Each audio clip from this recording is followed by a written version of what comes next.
Assalamu alaikum. Am I audible?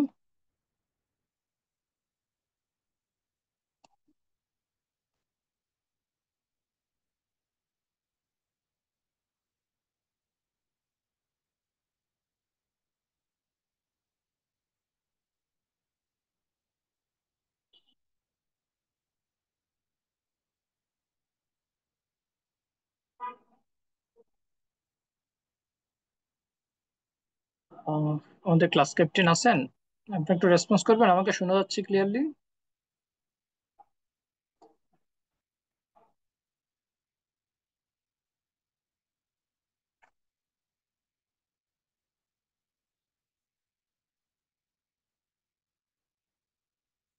আমরা start করি class. আমরা লাস্ট ক্লাসে সেকশন 13 পর্যন্ত আমরা দেখেছিলাম। তো সেকশন 13 আমরা ডিভিডেন্ড পেমেন্টের ক্ষেত্রে কি কি রেস্ট্রিকশন দেওয়া আছে, প্লাস হচ্ছে একটা ফাইন্যান্স কোম্পানি সে সর্বোচ্চ কত পার্সেন্ট পর্যন্ত ডিভিডেন্ড দিতে পারে, আমরা সেটা লাস্ট ক্লাসে দেখেছি। Now today will discuss from section 14, যেখানে বলা আছে যে একটা finance company board of directors নিয়ে। তো একটা আমরা যখন ব্যাংকিং অ্যাক্ট পড়ছিলাম, ব্যাংকিং অ্যাক্টে আমরা দেখেছিলাম কি ব্যাংকের কয়জন ডাইরেক্টর থাকতে হয়।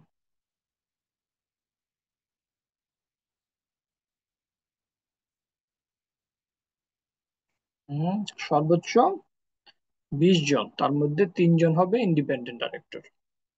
তো আমাদের ফাইন্যান্স কোম্পানি অ্যাক্ট যে সমস্ত নন ব্যাংকিং ফাইন্যান্সিয়াল ইনস্টিটিউশন গুলো আছে সেক্ষেত্রে হচ্ছে তাদের ম্যাক্সিমাম ডাইরেক্টর হচ্ছে 15 জন। তাহলে একটা ফাইন্যান্স কোম্পানি, আপনাদের যদি কোনো কেস থাকে যে ডিরেক্টর দেওয়া আছে, দেখা গেল যে বিভিন্ন প্রতিষ্ঠান থেকে নমিনেটেড বা শেয়ার হোল্ডার ডাইরেক্টর বা ইন্ডিপেন্ডেন্ট ডিরেক্টর মিলে, তো আমাদের কিন্তু আইন অনুযায়ী ম্যাক্সিমাম ডাইরেক্টর হবে 15 জন। তার মধ্যে 2 জন হবে ইন্ডিপেন্ডেন্ট ডাইরেক্টর, যেটা আমাদের সেকশন 14-এ বলা আছে। দেন হচ্ছে সেকশন 15, যেখানে আমার ডিরেক্টর অ্যাপয়েন্টমেন্ট নিয়ে, যে maximum 2 directors can appoint from a single family. তো আমরা যেটা ব্যাংকিং অ্যাক্ট দেখেছিলাম যে একটা সিঙ্গেল ফ্যামিলি থেকে সর্বোচ্চ 3 জন ডাইরেক্টর নমিনেট কি থাকতে পারতো, বাংলাদেশ এই ব্যাংকের ডিরেক্টর হিসেবে থাকতে পারতো। বাট ফর ফাইন্যান্স কোম্পানি বলছে যে যদি তার শেয়ার হোল্ডিং কোনো মানে ফ্যামিলিতে বলছে যে যদি তার সাবস্টেন্সিয়াল মানে 5% বা তার বেশি থাকে, তাহলে সর্বোচ্চ 2 জন কি হতে পারবে, ওই সিঙ্গেল ফ্যামিলি থেকে একটা ফাইন্যান্স কোম্পানিতে ডাইরেক্টর হিসেবে থাকতে পারবে। আর যদি 2% থেকে 5% হয় তখন বলছে ম্যাক্সিমাম একজন একটা from a single family as a director হিসেবে একটা ফাইন্যান্স কোম্পানিতে থাকতে পারবে। তারপর সেকেন্ড যেটা বলছে, alternate director can appoint from a single time. যদি কোনো ডিরেক্টর দেখা গেল যে পরপর 3টা বোর্ড মিটিং বা সে কনজিকিউটিভলি 3 মাস যদি দেখা গেছে স্টেইন অ্যাব্রোড, দেশের বাইরে থাকে, সে বোর্ড মিটিং এ প্রেজেন্ট থাকতে পারবে না, সেক্ষেত্রে বলছে কি করা যাবে, 3 মাসের জন্য অল্টারনেট বিকল্প পরিচালক নিয়োগ করা যাবে। দেন বলছে no finance company can have more than one nominated director on behalf of any institution. তাহলে দেখা গেল একটা ফাইন্যান্স কোম্পানিতে যদি সে এবিসি একটা কোম্পানি থেকে একজন ডিরেক্টর নমিনেটেড আছে, তাহলে বলছে যে ওই প্রতিষ্ঠান থেকে কি হতে পারবে না, অন্য কেউ মানে মোর দেন ওয়ান, একের অধিক নমিনেটেড ডাইরেক্টর কোনো ফাইন্যান্স কোম্পানিতে থাকতে পারবে না। আর একটা আছে individual director can't nominate any other person. দেখা গেল যে যদি কেউ শেয়ার হোল্ডার ডাইরেক্টর হয়, যেমন আপনি কোন একটা ফাইন্যান্স কোম্পানির 5% শেয়ার হোল্ড করেন, তা আপনি অ্যাজ এ ডাইরেক্টর হিসেবে আছেন, আপনি আপনার পরিবর্তে যদি অন্য কাউকে নমিনেট করতে চান, বলছে আইন অনুযায়ী সেটা পারবেন না। ইন্ডিভিজুয়াল ডাইরেক্টরের ক্ষেত্রে সেটা পারবে না। শুধুমাত্র প্রাতিষ্ঠানিক যে পরিচালক আছে তারা চাইলে কি করতে পারবে, একজন তাদের প্রতিষ্ঠান নমিনেটেড আছে তাকে পরিবর্তে অন্য আরেকজনকে দিতে পারবে, বাট ইন্ডিভিজুয়ালরা পারবে না। No director of a finance company বলছে এট এ টাইম সে অন্য কোনো ফাইন্যান্স কোম্পানি, ব্যাংক, ইন্স্যুরেন্স বা তাদের কোনো সাবসিডিয়ারি বা অ্যাসোসিয়েট কোম্পানিতে সাইমultaneously at the same time director হিসেবে থাকতে পারবে না। তারপর সেকশন 15 আরো কিছু বলা আছে যে no person shall become or continue as director আর ম্যানেজিং ডাইরেক্টর, যে কিনা বলা আছে রিলিভেন্ট এক্সপিরিয়েন্স এবং এডুকেশনাল কোয়ালিফিকেশন আমাদের আজকে যেহেতু ক্লাস একটা, আমি ডিটেইলি যাব না। বাংলাদেশ ব্যাংকের কিছু সার্কুলার আছে, ডিএফআইএম গত বছরের 1, 2 এবং 3 তিনটা সার্কুলার আছে, আমি এটা আপনাদেরকে ইমেল করে দিব। সেখানে কি কি কোয়ালিফিকেশন থাকতো একটা ডাইরেক্টর হতে গেলে। তো এডুকেশনাল ক্ষেত্রে বলা আছে মিনিমাম তাকে মাস্টার্স ডিগ্রি হতে হবে। তারপর এক্সপিরিয়েন্সের ক্ষেত্রে বলছে 20 ইয়ার্স, 20 বছরের এক্সপিরিয়েন্স থাকবে, তার মধ্যে 2 বছর তাকে DMD deputy managing director position থাকতে হবে। যদি কোনো একটা কেউ কোনো ফাইন্যান্স কোম্পানির এমডি হতে হয়। দেন বলছে সে যদি কোনো ক্রিমিনাল অফেন্সের জন্য কনভিক্টেড হয়ে থাকে, বা বাংলাদেশ ব্যাংক বা গভর্নমেন্টের কোনো এজেন্সির ইনভেস্টিগেশনে যদি সে গিলটি হিসেবে প্রুভেন হয়, অ্যাডজুডিকেটেড, দেন বলছে সে বা ফাইন্যান্স কোম্পানি এক বা Bangladesh bank time to time যে ডিরেক্টিভ গুলো দিবে সেগুলো যদি সে ভায়োলেট করে। এরপর বলা আছে এমন কোন প্রতিষ্ঠানের সাথে সে ইনভলভ রিলেটেড যার লাইসেন্স ক্যান্সেল হয়ে গেছে। তারপর বলছে who or institution related is declared, সে যদি লোন ডিফল্টার হিসেবে ডিক্লেয়ার্ড হয় বা ইনসলভেন্ট হিসেবে, দেন ওই কোম্পানিতে সে অডিটর, লিগ্যাল কাউন্সিল বা অ্যাডভাইজার, লিগ্যাল অ্যাডভাইজার হিসেবে থাকে। আর বলছে অন্য কোনো ফাইন্যান্স কোম্পানিতে যদি তার সিগনিফিকেন্ট ইনফ্লুয়েন্স আর 15%-এর উপরে যদি তার ভোটিং রাইটের জন্য সে এলিজিবল হয়, তাহলে সে কি হতে পারবে না, ওই কোনো ফাইন্যান্স কোম্পানিতে ডাইরেক্টর বা ম্যানেজিং ডাইরেক্টর হিসেবে তাকে অ্যাপয়েন্ট করা যাবে না। আর সেকশন 16টা হচ্ছে একটা ফাইন্যান্স কোম্পানির ডিরেক্টরের টেনর, সে মেয়াদটা কতদিনের হবে। তা আমরা ব্যাংকিং একটা দেখেছিলাম যে সর্বোচ্চ কি আপনি অ্যাট এ টাইম 3 বছরের জন্য তাকে অ্যাপয়েন্ট করলেন, সে সর্বোচ্চ 4 টার্ম মানে 12 বছর পর্যন্ত ব্যাংকের ডিরেক্টর হিসেবে থাকা যায়।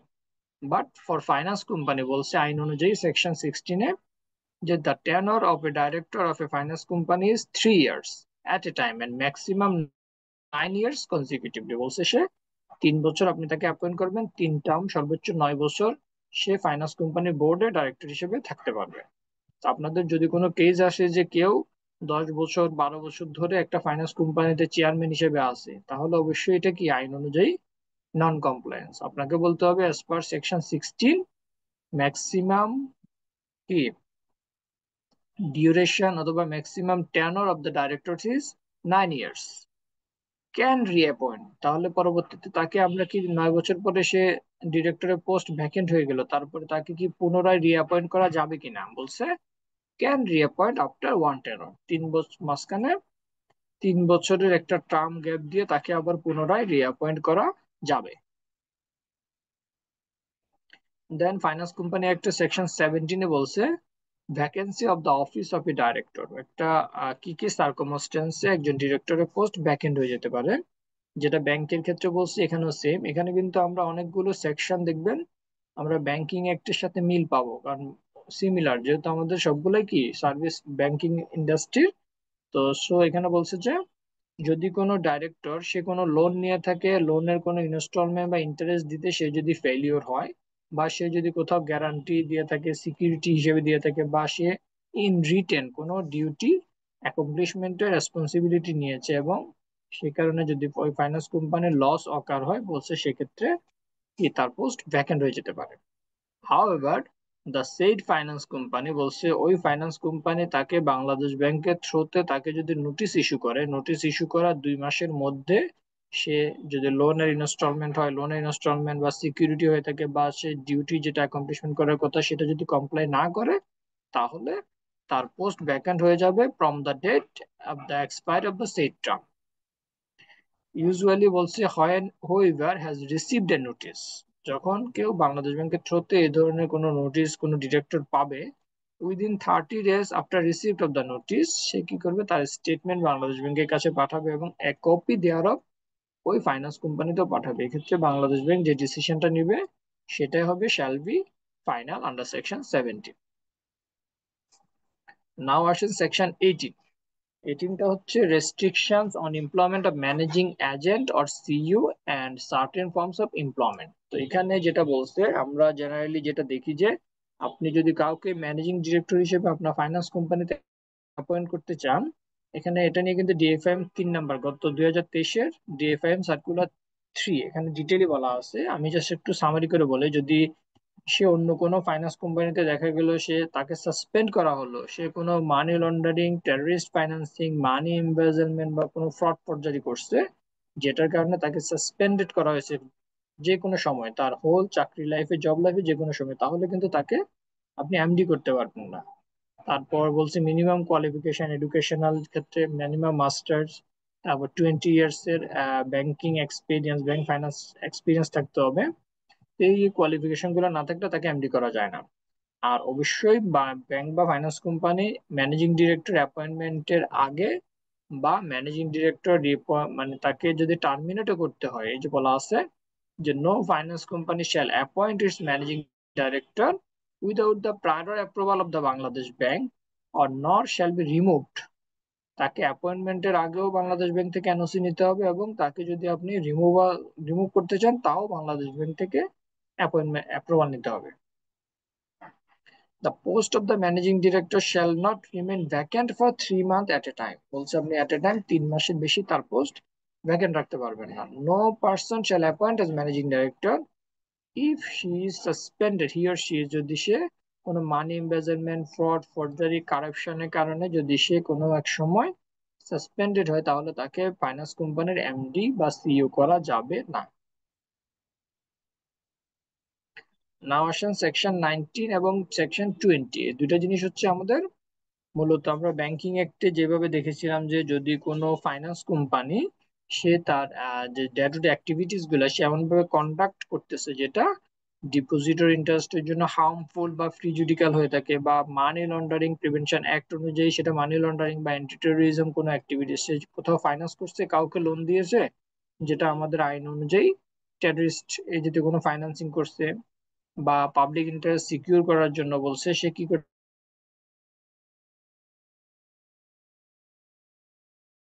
সিইও বা বোর্ডকেও বা যে কোনো ডিরেক্টরকে সে কি করতে পারবে, রিমুভ করতে পারবে। আর সেকশন 20-তে যেটা বলছে যে power of the Bangladesh bank to dismiss the board of directors of a finance company, whole বোর্ডকেও কি করা যাবে, বাংলাদেশ ব্যাংক এই ধরনের অ্যাক্টিভিটিস গুলা পেলে সে রিমুভ করার বা বোর্ড পুরো রিকনস্টিটিউট করার সে আন্ডার তাকে আইন অনুযায়ী তাকে সেই এম্পাওয়ারটা দেওয়া আছে। নাও আসেন সেকশন 21 হচ্ছে business of finance company.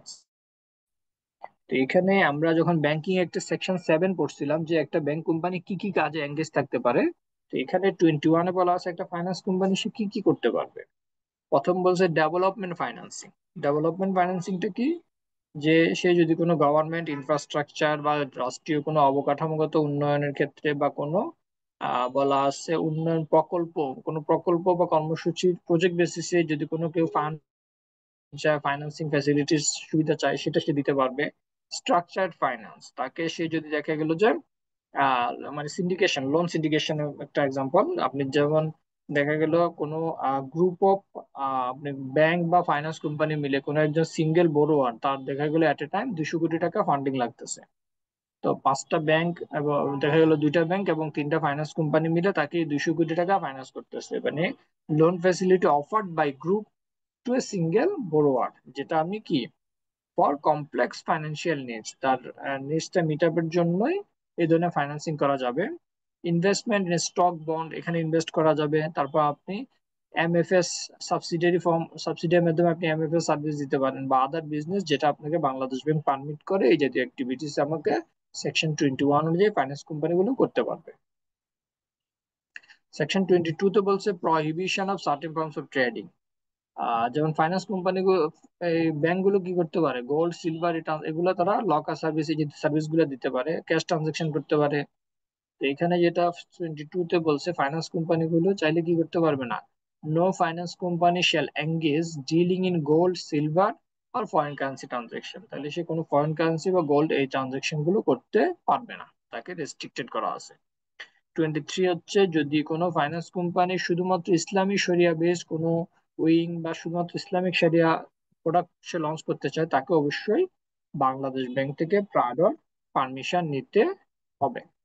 Bangladesh bank will determine the operating policies and procedures, তাইলে এক্ষেত্রে বলছে যে তার শরিয়া বেসডে তার কিভাবে সে অপারেশন করবে সেটা বাংলাদেশ ব্যাংকই ডিটারমাইন করবে, এবং টাইম টু টাইম যে ডিরেকশন গুলো দিবে সেটা তাকে কমপ্লাই করতে হবে। 24 হচ্ছে restrictions regarding receipt of deposit, deposit নেওয়ার ক্ষেত্রে যে no finance company shall accept any such deposit as it's repayable on demand. তা আমরা যেমন ব্যাংক কাউন্টারে আমরা চেক প্লেস করে কি করতে পারি, আমরা ক্যাশ টাকা উইথড্র করতে পারি, তারপর হচ্ছে আপনি পে অর্ডার করতে পারেন, ডিমান্ড ড্রাফট করতে পারেন, এই জাতীয় সার্ভিস গুলো ব্যাংকগুলো দিতে পারে। বাট ফাইন্যান্স কোম্পানি যেটা অন ডিমান্ডে পেয়াবল, আপনি ডেবিট কার্ড ইস্যু করে আপনি বুথ থেকে টাকা উঠালেন, এই জাতীয় সার্ভিস গুলো ফাইন্যান্স কোম্পানি দিতে পারবেন। তারপর বলছে can accept deposit from any natural person in access of 50 lakh. বলছে কোন সিঙ্গেল ব্যক্তি থেকে, সে আপনি একজন ইন্ডিভিজুয়াল, আপনার থেকে সে 50 লাখের উপর এট এ টাইম কি করতে পারবে না, ডিপোজিট নিতে পারবে না। এবং জয়েন্ট নেমে আপনি এবং দেখা গেল আরেকজন অ্যাকাউন্ট জয়েন্ট হোল্ডার, জয়েন্ট নেমে 1 কোটি টাকার উপরে কি করা যাবে না, ডিপোজিট নেওয়া যাবে না। আন্ডার সেকশন 24 অনুযায়ী ফাইন্যান্স কোম্পানি অ্যাক্টে তাকে সেই রেস্ট্রিকশনটা দেওয়া আছে। 25 হচ্ছে আমরা ডিপোজিটের রেস্ট্রিকশন গুলো দেখলাম। এখন হচ্ছে লোন বা অ্যাডভান্স বা ফাইন্যান্সিং ফ্যাসিলিটিস বা ক্রেডিট ফ্যাসিলিটি দেওয়ার ক্ষেত্রে কি কি রেস্ট্রিকশন আছে। No finance company shall grant credit facilities in excess of the paid up capital and reserve to any particular person, firm or corporation। তো এখানে যেটা বলছে যে আপনি কি করতে পারবেন না, আম, কোনো পার্টিকুলার কোনো ফাইন্যান্স কোম্পানি তার পেইড আপ ক্যাপিটালের চেয়ে বেশি কোনো পার্টিকুলার পার্সন বা কর্পোরেশন বা কোম্পানিকে, বা Bangladesh bank time to time যে অ্যামাউন্ট ডিটারমাইন করবে তার চেয়ে বেশি ফাইন্যান্সিং ফ্যাসিলিটিস দিতে পারবেন না। Pay any loans or advance on the security of its own shares, যেটা আমরা ব্যাংকের ক্ষেত্রে বলছি যে কোনো একজন শেয়ার হোল্ডার যিনি আপনার 3% শেয়ার হোল্ড করে, তো এখন সে আপনার কাছে 10 কোটি টাকার ফাইন্যান্স ফ্যাসিলিটি চাচ্ছে, লোন চাচ্ছে। সে বলল যে তার কাছে আপনার যে শেয়ার গুলো যেগুলো সে হোল্ড করে সেগুলো সে কোলাteরাল বা সিকিউরিটি হিসেবে রাখবে, সেটা আইন অনুযায়ী পারবে না। Grant credit facilities to anonymous or non existent, বলছে কোনো অ্যানোমাস বা কোনো ফিকটিশিয়াস প্রতিষ্ঠানে কি করা যাবে না, ফাইন্যান্সিং বা কোনো লোন দেওয়া যাবে না। আনসিকিউরড লোন মানে আপনি কোনো প্রকার কোলাটেরাল বা জামানত ছাড়া আপনি 10 লাখের উপরে কোনো প্রকার কি করা যাবে না, আনসিকিউরড লোন দেওয়া যাবে না। সেকশন 25 সে রেস্ট্রিকশন দেওয়া আছে। আপনাকে যদি 10 লাখ 1 টাকা লোন দিতে হয়, আপনাকে 10 লাখ 1 টাকা পরিমাণ সিকিউরিটি নিতে হবে। No finance company shall without security, বলছে উইদাউট সিকিউরিটিতে তার কোনো ডিরেক্টর বা ডিরেক্টরের কোনো ফ্যামিলি মেম্বার বা কোনো কমার্শিয়াল ইনস্টিটিউশন যেখানে বলছে তার কোনো ডাইরেক্টর সেখানে ইনভলভড অ্যাজ ডাইরেক্টর হিসেবে আছে, ওনার বা শেয়ার হোল্ডার হিসেবে আছে, বা কোনো পাবলিক লিমিটেড কোম্পানি যেখানে বলছে তার কোনো ডাইরেক্টর বা ডিরেক্টর কোনো ফ্যামিলি মেম্বার দ্বারা কন্ট্রোল হচ্ছে পাবলিক লিমিটেড কোম্পানি বা 20%-এর উপরে ওই কোম্পানিতে, পাবলিক লিমিটেড কোম্পানিতে ওই ডিরেক্টর বা ডিরেক্টর ফ্যামিলি মেম্বারের শেয়ার আছে, তাহলে ওই ধরনের প্রতিষ্ঠানে বলছে উইদাউট সিকিউরিটিতে কোনো প্রকার লোন দেওয়া যাবে না। নেক্সট আসেন রেস্ট্রিকশনস অন ইনভেস্টমেন্ট। সেকশন 26 এ বলছে no finance company shall expend or use more than 25% of its paid up capital and reserves for the acquisition or holding of shares. বলছে যে কোনো ফাইন্যান্স কোম্পানি সে অন্য কোনো ফাইন্যান্স বা financial বা commercial বা কোনো আদার প্রতিষ্ঠানের শেয়ার অ্যাকুইজিশনের ক্ষেত্রে বলছে সে তার পেইড আপ ক্যাপিটাল এবং রিজার্ভের 25%-এর বেশি সে এক্সপেন্ড করতে পারবে না। প্রোভাইডেড ফার্দার দ্যাট, বলছে আদার দেন সাবসিডিয়ারি কোম্পানি, সাবসিডিয়ারি কোম্পানি ব্যতীত সে অন্য কোনো কোম্পানির 5%-এর উপরে শেয়ার হোল্ড করতে পারবে না। Section 27 regulations regarding formation of subsidiary company. তো বলছে কোনো ফাইন্যান্স কোম্পানি সে বাংলাদেশ ব্যাংকের প্রায়র অ্যাপ্রুভাল ছাড়া সে কোনো সাবসিডিয়ারি কোম্পানি ফর্ম করতে পারবে না। ফাইন্যান্স কোম্পানিগুলো কি করে, যেমন অনেক সময় সে মার্চেন্ট ব্যাংক বা অ্যাসেট ম্যানেজমেন্ট কোম্পানি খুলে বা কোনো ব্রোকার হাউস কোম্পানিগুলো সে কি করে কিছু অ্যাসোসিয়েটেড সার্ভিস বা সাবসিডিয়ারির মাধ্যমে কিছু আদার সার্ভিস দিয়ে থাকে আদার দেন ট্রেডিশনাল ল্যান্ডিং অ্যাক্টিভিটিস। তো বলছে এই ধরনের অ্যাক্টিভিটিস, এই ধরনের যদি সে সাবসিডিয়ারি কোম্পানি ফর্ম করতে চায় সে কি করতে হবে, অবশ্যই বাংলাদেশ ব্যাংক থেকে প্রায়র পারমিশন নিতে হবে। তো সাবসিডিতে যদি আপনি কোনো লোন দিতে চান বা তাদের কোনো ইন্টারেস্ট, লোনের ইন্টারেস্ট রাইট অফ করা, ওয়েভার দেওয়া, এই ধরনের কোনো কিছু করতে গেলে অবশ্যই বাংলাদেশ ব্যাংক থেকে প্রায়র অ্যাপ্রুভাল নিতে হবে। Regardless for the purpose for which the subsidiary company is formed, no finance company shall invest more than the rate or amount fixed by Bangladesh Bank time to time। বলছে যে উদ্দেশ্যে যে পারপাসে আপনি subsidiary company form করেন না কেন, Bangladesh bank time to time আপনাকে যে অ্যামাউন্ট ডিটারমাইন করে দিবে তার চেয়ে বেশি সাবসিডিয়ারি কোম্পানিতে ক্যাপিটাল হিসেবে ইনভেস্ট করা যাবে না। সেকশন 28 বলছে যে restrictions on the position of immovable properties. No finance company may acquire or possess, বলছে সে অ্যাকোয়ারও করতে পারবে না বা পজেস ওনও করতে পারবে না 25% of its paid up capital এবং রিজার্ভের কি সে কোনো ইমুভেবল প্রপার্টি তার পেইড আপ ক্যাপিটাল এবং রিজার্ভের 25% বেশি সে ইমুভেবল প্রপার্টি হোল্ড করতে পারবে, except for its own use, তার নিজের বা দেখা গেল ব্যাংকের হেড অফিস বলেন, ব্রাঞ্চ গুলো বলেন বা ফাইন্যান্স কোম্পানি বিভিন্ন এগুলোর ক্ষেত্রে ওই ওন ইউজ ব্যতীত সে অন্য কোনো অ্যাসেট কি করতে পারবে না, 25% বেশি তার পেইড আপ ক্যাপিটাল রিজার্ভে 25% বেশি ইউজ করতে পারবে না। Shall not hold for a period exceeding 7 years, বলছে সে কি অ্যাকুইজিশনের ডেট থেকে 7 বছর পর্যন্ত সে হোল্ড করতে পারবে না। পরবর্তীতে বাংলাদেশ ব্যাংকের কাছে পারমিশন চাইলে বাংলাদেশ ব্যাংক ফার্দার আরো 5 বছর পর্যন্ত তাকে সময় এক্সটেন্ড করতে পারে। তো এই সেকশন 28 থেকে আমাদের আগের একটা সেশনে কোশ্চেন আসছিল, আমরা একটু ফর ক্লিয়ার আন্ডারস্ট্যান্ডিং আমরা একটু প্র্যাকটিস করি যে সেকশন ইনভেস্টমেন্ট ইমুভেবল প্রপার্টির হোল্ডিং এর ক্ষেত্রে কি রেস্ট্রিকশন দেওয়া আছে, যেটা আমাদের এপ্রিল 2021-এ আসছিল। তা আপনারা সেকশন 28 এর পাশে লিখে রাখেন যে এপ্রিল 2021 এই সেশনের একটা কোশ্চেন আসছে, যেটা আমরা সেকশন 28 থেকে আনসার দিতে হবে। রিকোয়ারমেন্ট হচ্ছে you are required to comment on the purchase proposal of immovable property pursuing the finance company act বা ফাইন্যান্সিয়াল ইনস্টিটিউশন অ্যাক্ট 1993। তো এখানে যেটা বলছে ABC Finance Limited is a non-banking financial institution incorporated in 2000 which has 4 offices। আমাদের কিন্তু requirement হচ্ছে এখানে একটা ইমুভেবল প্রপার্টি অ্যাকোয়ার করছে সেই সম্পর্কে আমার এই প্রপোজালটা সম্পর্কে কমেন্ট করা। সো আমরা এই কেসটা থেকে যেগুলো আমাদের দরকার সেগুলো আমরা ফাইন্ড আউট করি।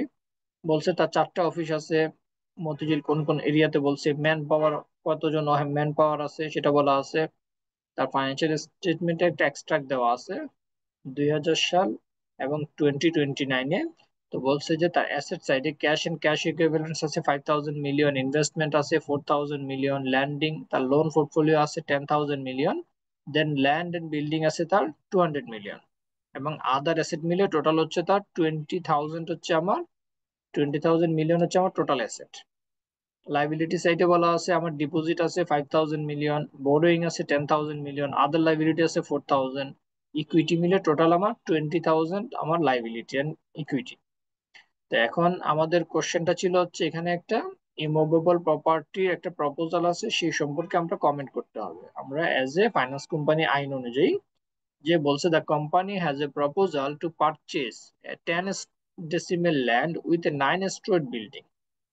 বলছে যে সে একটা প্রপোজাল পেয়েছে 10 ডেসিমেল ল্যান্ডের 9 তলা বিল্ডিং সহ গুলশান কমার্শিয়াল এরিয়ায় ফর টাকা 1000 মিলিয়ন। তো এই যে ল্যান্ডটা উইথ 9 স্টোরি বিল্ডিং সহ সার্ভেয়র সেটা ভ্যালুয়েশন করে সে ভ্যালু দিয়েছে 1200 মিলিয়ন।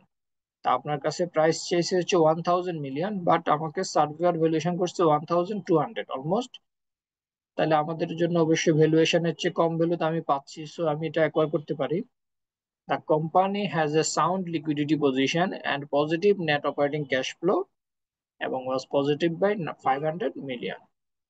তো এখন আপনাকে আপনাকে আইন অনুযায়ী আমাকে কমেন্ট করতে হবে আমি এই যে প্রপোজালটা সেটা আমি অ্যাকসেপ্ট করতে পারবো কিনা।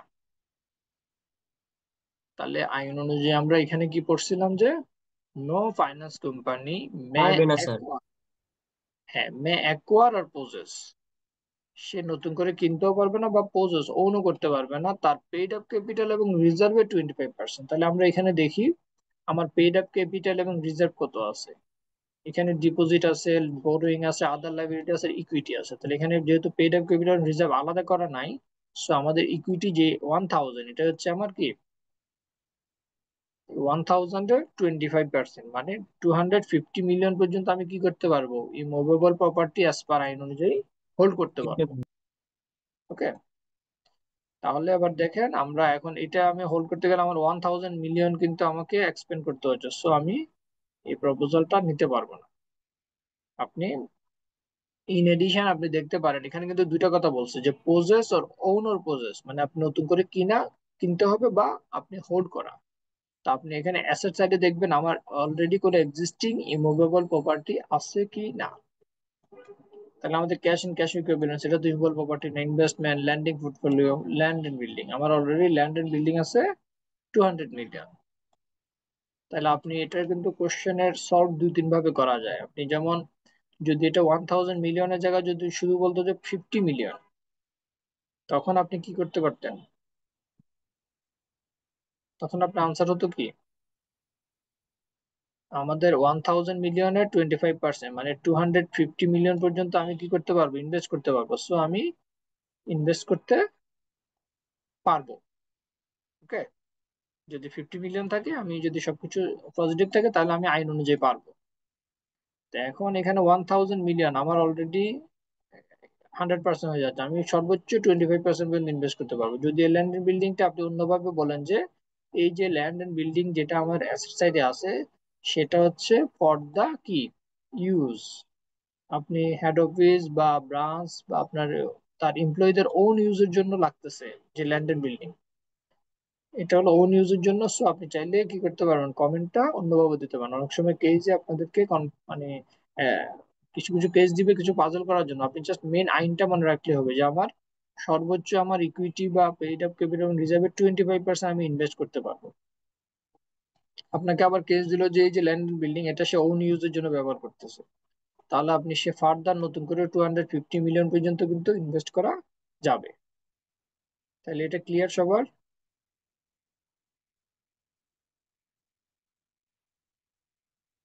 এখানে কারো কোনো কোশ্চেন আছে?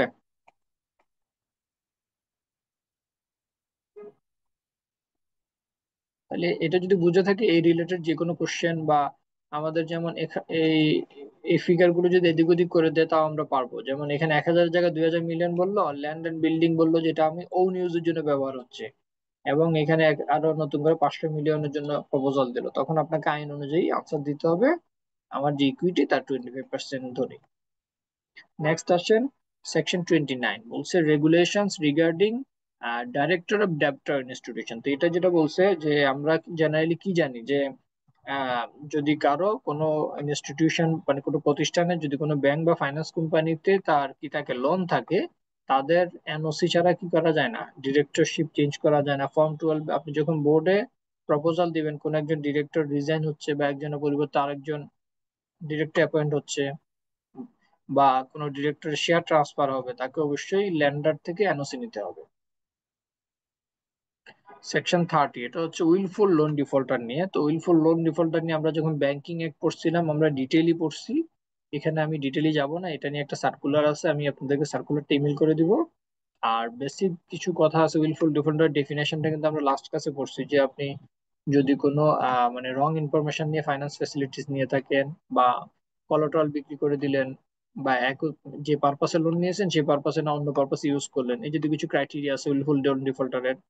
এখানে যেটা বলছে যে বাংলাদেশ ব্যাংক প্রত্যেকটা ফাইন্যান্স কোম্পানিকে কি করতে হয়, টাইম টু টাইম, এখন হচ্ছে বাংলাদেশ ব্যাংক সার্কুলারে বলে দিছে কোয়ার্টারলি বেসিসে, যেমন জানুয়ারি টু মার্চ আপনাকে এপ্রিল মাসে কি করতে হবে, willful loan defaulter list Bangladesh ব্যাংকে পাঠাইতে হবে। দেন বলছে নো ফাইন্যান্স কোম্পানি সে কি করতে পারবে না, যদি কেউ উইলফুল লোন ডিফল্টার হিসেবে আইডেন্টিফাই হয়, কোনো ব্যাংক বা ফাইন্যান্স কোম্পানি তাকে কোনো প্রকার লোন বা অ্যাডভান্স দিতে পারবে না। যদি কোনো ব্যক্তি ব্যাংক বা ফাইন্যান্স কোম্পানি কোনো ডাইরেক্টর যদি উইলফুল লোন ডিফল্টার হিসেবে আইডেন্টিফাই হয়, সাথে সাথে তার পোস্ট ভ্যাকেন্ট হয়ে যাবে, যেটা আমরা লাস্ট ক্লাস অফ ব্যাংকিং একটু করছি। এরপর বলছি যে তার নাম এক্সক্লুড হওয়ার 5 বছর না হওয়া পর্যন্ত সে নতুন করে মানে সে কোনো ব্যাংক বা ফাইন্যান্স কোম্পানিতে ডাইরেক্টর হতে পারবে না।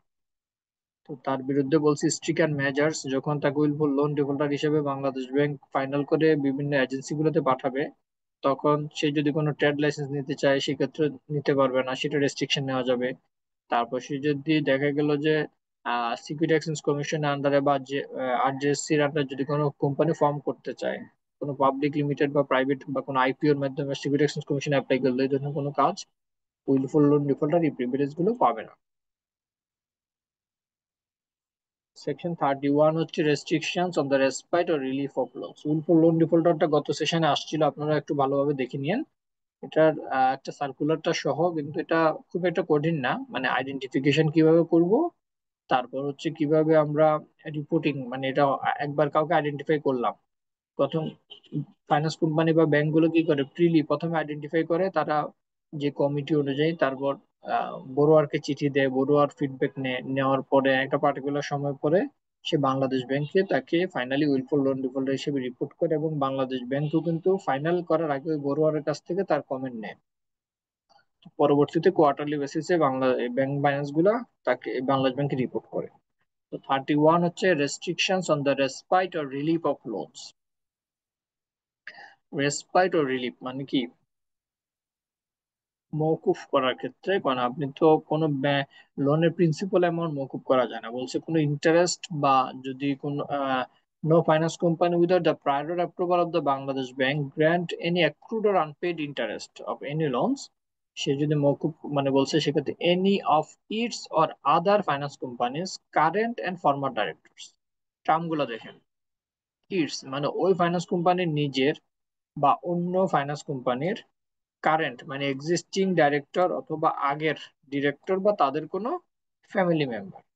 তাহলে এখানে কি কি বলছে, যে কোনো ফাইন্যান্স কোম্পানি তার প্রেজেন্ট বা এক্স কোনো ডিরেক্টর বা অন্য কোনো ফাইন্যান্স কোম্পানির সেম প্রেজেন্ট বা এক্সিস্টিং এক্স কোনো ডিরেক্টরের বা তাদের কোনো ফ্যামিলি মেম্বারের লোনের ইন্টারেস্ট কি করতে পারবে না, বাংলাদেশ ব্যাংকের প্রায়র অ্যাপ্রুভাল ছাড়া মওকুফ করতে পারবে না। কমার্শিয়াল ইনস্টিটিউশন বলছে যে কোনো কমার্শিয়াল ইনস্টিটিউশন যেখানে তার কোনো ডিরেক্টর সেখানে ডাইরেক্টর হিসেবে বা সাবস্টেন্সিয়াল শেয়ার হোল্ড করে বা ম্যানেজিং এজেন্ট বা ওনার হিসেবে আছে, বা বলছে কোনো ইনস্টিটিউশন যেটা ওই ফাইন্যান্স কোম্পানি দ্বারা বা ফাইন্যান্স কোম্পানি কোনো ডাইরেক্টরের ফ্যামিলি মেম্বার দ্বারা কি কন্ট্রোল হচ্ছে, এমন বা উইলফুল লোন ডিফল্টার, এই ধরনের প্রতিষ্ঠানের যদি ইন্টারেস্ট মকুব করতে হয় অবশ্যই বাংলাদেশ ব্যাংক থেকে প্রায়র অ্যাপ্রুভাল নিতে হবে।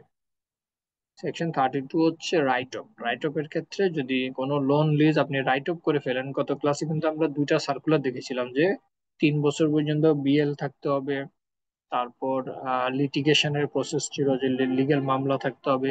তো এখানে যেটা বলছে যে legal process related to any loan shall continue. যদি কোনো লোন আপনি রাইট অফ করে দেন, তাও কি করতে হবে, লিগেল মামলা থাকলে সেটা কন্টিনিউ রাখতে হবে। সেকশন 33 হচ্ছে অ্যাকাউন্টস এন্ড ব্যালেন্স শিট। বলছে every finance company Incorporated in Bangladesh,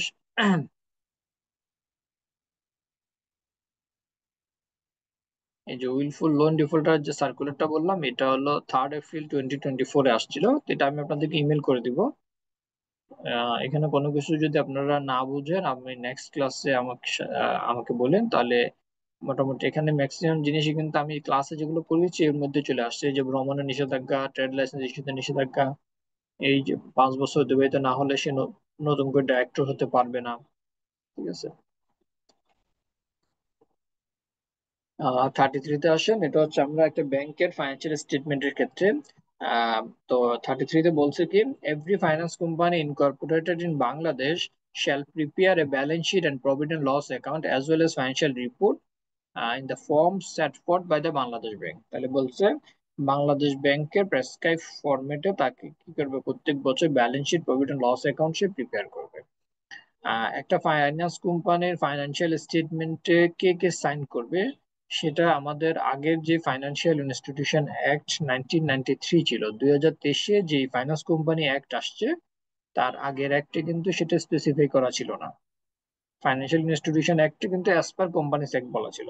তো এখন আমাদের এই নতুন ফাইন্যান্স কোম্পানি অ্যাক্টে আমাদেরকে স্পেসিফাই করে দিচ্ছে যে the balance sheet, profit and loss account, and financial statement of shall be signed by its managing director or CEO and at least 3 directors of the finance company। তাহলে MD sign করবে এবং at least 3 জন director sign করতে হবে। তা আপনাদের মনে রাখার স্বার্থে আমাদের ব্যাংক বলেন, ফাইন্যান্স কোম্পানি বলেন বা ইন্স্যুরেন্স বলেন, সেম আমাকে ম্যানেজিং ডিরেক্টর সাইন করবে এবং 3 জন ডাইরেক্টর আমার ফাইন্যান্সিয়াল স্টেটমেন্টে সাইন করবে। তা আমি আপনাদেরকে স্যাম্পল হিসেবে দুইটা ফাইন্যান্সিয়াল মানে স্টেটমেন্ট দেখাবো। একটা হচ্ছে আমাদের আগের ফাইন্যান্সিয়াল ইনস্টিটিউশন অ্যাক্ট 1993 অনুযায়ী, যেটা আমাদের 2003-এ 23-এর যে অ্যামেন্ডমেন্ট আসছে তার আগের। এই যে এটা হচ্ছে আমাদের একটা ফাইন্যান্স কোম্পানির financial statement, audited financial statement হচ্ছে December 31, 2022। আমাদের ফাইন্যান্স কোম্পানি অ্যাক্ট আসার আগের, ইমিডিয়েট আগের বছরের যে ফাইন্যান্সিয়াল স্টেটমেন্ট, সেখানে দেখেন যে আমাদের এখানে আমি জাস্ট স্যাম্পল হিসেবে দেখাচ্ছি কে কে সাইন করছে।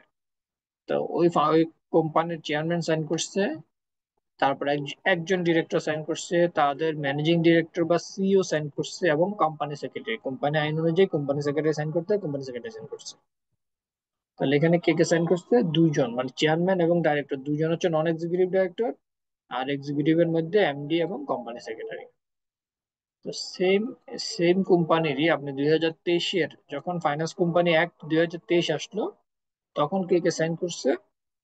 আমরা বলছি কি আইন অনুযায়ী যে shall be signed by its managing director or CEO. তাহলে এখানে দেখি সে প্রথম হচ্ছে ম্যানেজিং ডাইরেক্টর সিইও সাইন করলো, কোম্পানি সেক্টর অনুযায়ী কোম্পানি সেক্রেটারি সাইন করলো, আর বলছি অ্যাটলিস্ট তিনজন ডাইরেক্টর সাইন করবে। তাহলে তিনজন, এখানে এই তিনজন নন এক্সিকিউটিভ ডাইরেক্টর কি করতে হবে? ওই ফাইন্যান্সিয়াল স্টেটমেন্টে সাইন করছে। তাহলে আমাদের ফাইন্যান্স কোম্পানি একটা সেকশন 33 অনুযায়ী বলছে কি আমাকে অ্যাটলিস্ট তিনজন বোর্ড মেম্বার, একজন মানে ম্যানেজিং ডিরেক্টর সহ তিনজন বোর্ড মেম্বার সাইন করতে হবে, আর তিনটা। নাও আসেন সেকশন 34। 34 হচ্ছে submission of audited financial statement. তো এখানে একটা জিনিস একটু আগে পরে হয়ে গেছে একটাতে। তা আমাদের সেকশন 37, আমি তো 33 অনুযায়ী কি করলাম? ফাইন্যান্সিয়াল স্টেটমেন্ট প্রিপেয়ার করলাম। তো প্রিপেয়ার করার পর আমাকে কি করতে হবে? অডিট করাইতে হবে না? তো অডিটটা বলা আসলে সেকশন 37-এ হচ্ছে আপনি, আমরা গত ক্লাসে যেভাবে দেখেছিলাম যে টোটাল 39টা অডিট ফার্মের লিস্ট দেখেছিলাম, যে তারা কি করতে পারবে, একটা ব্যাংক পার্টিকুলার ইয়ারে সর্বোচ্চ 6টা, মানে ব্যাংক বা ফাইন্যান্স কোম্পানি অডিটর যারা ইলিজিবল হিসেবে বাংলাদেশ ব্যাংকের ইনলিস্টেড, তো তাদের থেকে কি করাতে হবে? আমার ফাইন্যান্সিয়াল স্টেটমেন্টটা অডিট করাতে হবে। তো অডিট করানোর পরে সেকশন 34 অনুযায়ী আপনাকে কি করতে হবে? 3 কপি আপনাকে বাংলা উইদিন 3 মান্থ, যেমন আপনার ইয়ার এন্ড যদি 31 ডিসেম্বর হয়, 31 মার্চের মধ্যে আপনাকে বাংলাদেশ ব্যাংকের কাছে পাঠাইতে হবে। আর যদি আপনি 3 মাসের মধ্যে অডিট করে ফাইন্যান্সিয়াল স্টেটমেন্ট ফাইনাল করতে না পারেন, আপনি বাংলাদেশ ব্যাংকের কাছে টাইম এক্সটেনশন চাইতে পারেন। টাইম এক্সটেনশন চাইলে বাংলাদেশ ব্যাংক সর্বোচ্চ, আইন আপনাকে স্পেসিফাই করে বলছে যে সর্বোচ্চ সে 3 মাস কি করতে পারে? টাইম এক্সটেন্ড করতে পারে। তাহলে দেখা গেল যারা 31 ডিসেম্বর ইয়ার এন্ড, তারা প্রথমে 31 মার্চ এবং পরবর্তীতে যদি তারা 3 মাস, সর্বোচ্চ 30 জুন পর্যন্ত সময় পাবে তারা বাংলাদেশ ব্যাংকে ফাইন্যান্সিয়াল স্টেটমেন্ট সাবমিট করার। নাও আসেন সেকশন 36 হচ্ছে ইন্সপেকশন। তো আমরা ব্যাংকের ক্ষেত্রে ইন্সপেকশনে আমরা দেখেছিলাম ব্যাংকিং ইন্সপেকশনের বিভিন্ন প্রসেস গুলো। তো এখানে 36-এ বলছে যে নট উইথস্ট্যান্ডিং এনিথিং কন্টেন্ট, অন্য কোনো কোম্পানি বা যা কিছু বলা থাকুক না কেন, Bangladesh bank May at any time, বলছে বাংলাদেশ ব্যাংক যে কোনো সময় তার এক বা একাধিক অফিসারের মাধ্যমে কোনো ফাইন্যান্স কোম্পানি, তার কোনো ব্রাঞ্চ বা সাবসিডিয়ারি অথবা অ্যাসোসিয়েট কোম্পানির বুকস অফ অ্যাকাউন্টস গুলো সে ইন্সপেকশন করতে পারবে।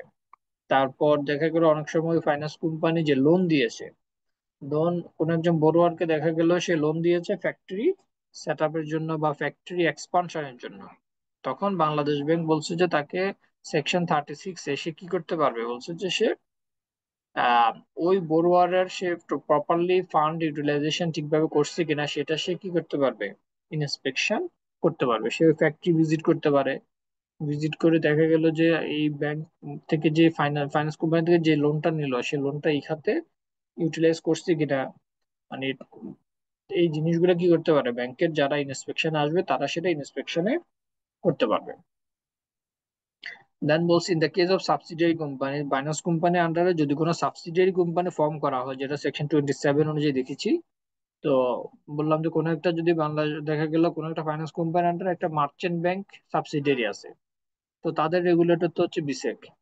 তো বাংলাদেশ ব্যাংক যখন সাবসিডিয়ারি মানে ওই ফাইন্যান্স কোম্পানি সাবসিডিয়ারি ইন্সপেকশন করবে, তখন সে কি করতে পারবে? বলছে copy of the portion of the মানে ওই ইন্সপেকশন রিপোর্টের একটা পোর্শন মানে যে সাবসিডারি রিলেটেড তাদের যে ফাইন্ডিংস গুলা সেটা তারা কি করতে পারে ওই কনসার্ন রেগুলেটরি বডি চাইলে তারা বাংলাদেশ সিকিউরিটি এক্সচেঞ্জ কমিশনকেও কি করতে পারবে তাদের ফাইন্ডিংস গুলো পাঠাইতে পারবে। It shall be the duty of the directors, officers, or employees of the banking company, or its হচ্ছে যে ওই ফাইন্যান্স কোম্পানির ডাইরেক্টর, অফিসার বা এমপ্লয়ি তাদের দায়িত্ব থাকবে তাদের কি ইভেন এক্সটার্নাল অডিটরেরও এই যে ইন্সপেকশন বাংলাদেশ ব্যাংকের financial institution inspection department FIID থেকে যে ইন্সপেকশনটা করবে তারা ইন্সপেকশনের সময় তাদেরকে কোঅপারেট করা সহযোগিতা করা। যদি কাউকে বলা আছে যে মে এক্সামাইন অন ওথ, তা কাউকে যদি কোনো মৌখিক ভার্বাল কোনো এক্সপ্লেনেশন নেওয়ার প্রয়োজন হয় কোনো অডিটর থেকে হোক বা ডাইরেক্টর থেকে হোক তাদেরকে সেটা প্রোভাইড করতে হবে। দেন বলছে অডিট। আমরা যেটা আগে আলোচনা করলাম যে টোটাল 39টা অডিট ফার্মের লিস্ট বাংলাদেশ ব্যাংকের ইনলিস্টমেন্ট আমরা দেখেছি। তাকে কি করতে হবে প্রত্যেক ইয়ারে তার ফাইন্যান্সিয়াল স্টেটমেন্ট ওই ইনলিস্টেড অডিটর থেকে অডিট করাতে হবে। তো অডিটর অ্যাপয়েন্টমেন্টের আগে অবশ্যই বাংলাদেশ ব্যাংক থেকে করতে হবে, পারমিশন নিতে হবে। জেনারেলি আমরা যেটা দেখি যে আহ কোন একটা পার্টিকুলার বোর্ড মিটিং এ যদি কাউকে নেক্সট ইয়ার জন্য অডিটর হিসেবে অ্যাপয়েন্ট করা হয় তো এরপরে তো আমরা এজিএম এ গিয়ে শেয়ার হোল্ডারের অ্যাপয়েন্টমেন্ট কি করি, ফাইনালি শেয়ার হোল্ডার দ্বারা অডিটর অ্যাপয়েন্টমেন্টটা কনফার্ম করি। তো এর মধ্যে কি করতে হয় বাংলাদেশ ব্যাংক থেকে ফাইন্যান্স কোম্পানিগুলো এনওসি নিয়ে থাকে যে কনসার্ন অডিটরকে যদি আমরা নেক্সট ইয়ারের অডিটর হিসেবে অ্যাপয়েন্ট করি তাহলে বাংলাদেশ ব্যাংকে কোনো আপত্তি নাই বা সেক্ষেত্রে বাংলাদেশ ব্যাংক এনওসি নিয়ে আমরা শেয়ার হোল্ডার থেকে ফাইনাল অ্যাপ্রুভালটা দিয়ে থাকি। তো এখানে কিছু কিছু বিষয় আছে যেটা বললো তো অডিটরকে উইদাউট ডিলে বাংলাদেশ ব্যাংকে জানাইতে হয় when an auditor discharging his duty as an auditor of a finance company। তাহলে বলছে the provision of this act, এই যে আমরা আইনটা পড়তেছি এই আইনের শর্তাবলী বা বাংলাদেশ ব্যাংকের যে টাইম টু টাইম যে ডিরেক্টিভ সার্কুলার গুলো আছে বলা আছে সেগুলো যদি সিরিয়াসলি ভায়োলেট হয়ে থাকে সেগুলো দেখা গেল কোনো একটা অ্যাক্টে বলা আছে আপনার ইন্সপেকশন বা আহ, অনেক সময় বিভিন্ন সার্কুলার আমরা যেটা দেখি যে এমডি অ্যাপয়েন্টমেন্টের আগে বাংলাদেশ ব্যাংক থেকে এনওসি নেওয়া হয়নি বা দেখা গেল কোনো একটা লোন বলছে 30 আপনি আনসিকিউর্ড কোনো লোন দিয়েছেন তো আইনের ব্যত্যয় হয়েছে সেগুলো বলছে অডিটর কি করতে পারে উইদাউট ডিলে বাংলাদেশ ব্যাংককে জানাতে পারে। On account of losses the capital of A financial institution has fallen under 50%, বলছে ফাইন্যান্স কোম্পানির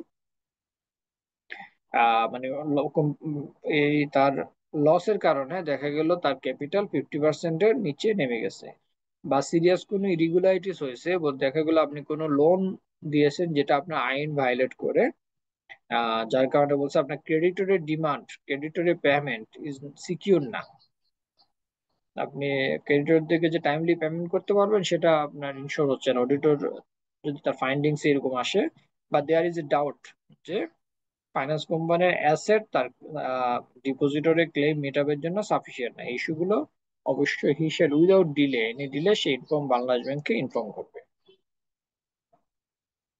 সেকশন 38 হচ্ছে submission of statement and information. তো বলছে Bangladesh bank time to time অনেক সময় যে চিঠিগুলো ইস্যু করে বাংলাদেশ ব্যাংক তখন এই সেকশন 38 এর রেফারেন্স দেয় বলে যে যে কোনো ইনফরমেশন তা সে চাইলে একটা ডিউ টাইমের ভিতরে দেখা গেলো 7 ওয়ার্কিং ডেজ বা একটা টাইম বলে তার মধ্যে তাকে সেটা প্রোভাইড করার ডিরেকশন দেয় এবং এভরি ফাইন্যান্স কোম্পানি সেটা শ্যাল বি বাউন্ড সেটা মানতে বাধ্য থাকবে সে। 39 হচ্ছে inform to Bangladesh bank on money laundering and suspicious transactions. বলছে if a finance company or any of its directors, যদি দেখা গেল ফাইন্যান্স কোম্পানি বা তার কোনো ডিরেক্টর কোনো অফিসার দেখা গেল যেখানে আহ, সে যদি জানতে পারে যে কোনো মানি লন্ডারিং বা টেররিস্ট ফাইন্যান্সিং টেররিজম অ্যাক্ট অনুযায়ী কোনো টেররিস্ট ফাইন্যান্সিং হচ্ছে তাহলে তাকে আন্ডার সেকশন 39 তাকে ইমিডিয়েটলি বাংলাদেশ ব্যাংকে জানাতে হবে। তো আমরা ব্যাংক নিয়ে একটু যখন করছিলাম সিটিআর এসটিআর ওয়ার্ড গুলো বলছিলাম যে আহ, যদি কোনো ক্যাশ রিসিভ হয় 10 লাখের উপরে তাহলে সেটাকে আমরা মান্থলি সিটিআর একটা রিপোর্ট আছে সিটিআর রিপোর্ট করা লাগে। আর যেগুলো যে ফান্ডের কোনো সোর্স আপনি আইডেন্টিফাইবল না যেমন হঠাৎ করে কেউ টাকা ডিপোজিট করলো সেটা কোত্থেকে আসলো বা আপনি কাউকে পেমেন্ট করবেন লোন দিলেও আপনি কি পারপাস দিচ্ছেন সেটা মানে প্রপারলি জাস্টিফাইবল না তখন আপনি এসটিআর এ রিপোর্ট করতে পারেন। তারপর আসেন সেকশন 40। 40 হচ্ছে পাওয়ার টু পাবলিশ ইনফরমেশন। তো এখানে বলছে যে the Bangladesh bank May if it considers in the public interest, say national পত্রিকার মাধ্যমে মোবাইল ফোন লোন ডিফল্টারের কি করতে পারবে, সে ইনফরমেশন পাবলিশ করতে পারবে। 41 power of the Bangladesh bank to give directions. তো 41-এ বলছে যে in order to protect public interest or interest of depositors or to secure proper management of a finance company.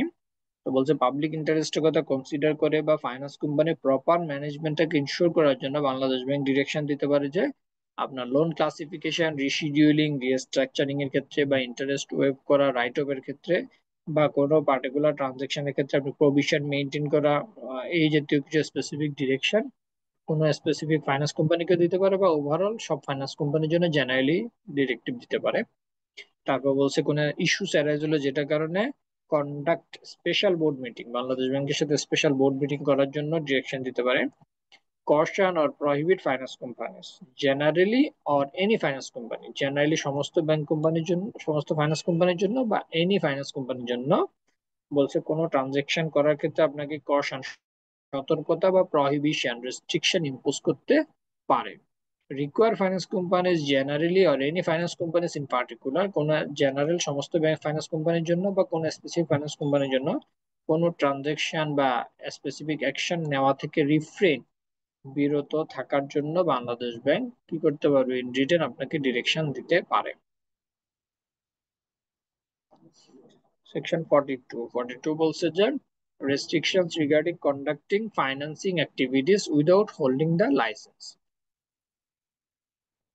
Where the Bangladesh Bank is of the opinion that any finance company or any person carrying on the business of financing without holding license, বলছে যদি কেউ valid Bangladesh bank থেকে valid licence ছাড়া যদি business carry করে within a specific prescribed time, required that company or person to submit all information or documents within their knowledge, possession, responsibility or charge or any other above mentioned business। তো এখানে যেটা বলছে যে আপনাকে 42 তে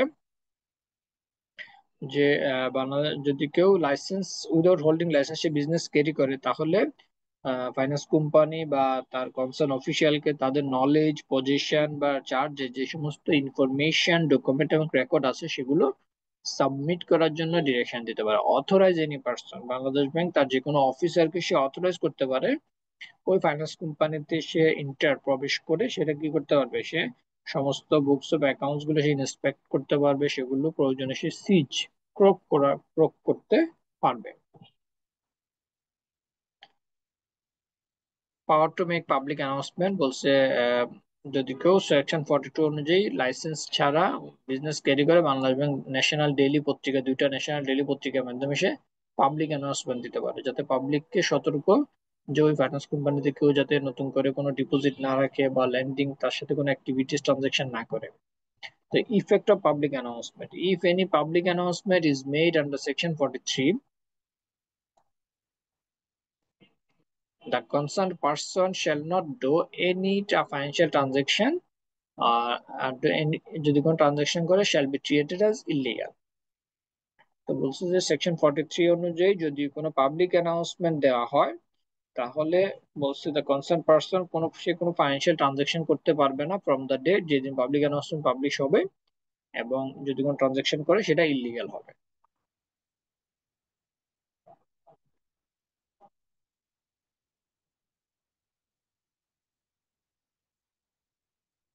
Section 45 হচ্ছে regulation regarding assets of the persons engaged in financing business without holding A licence.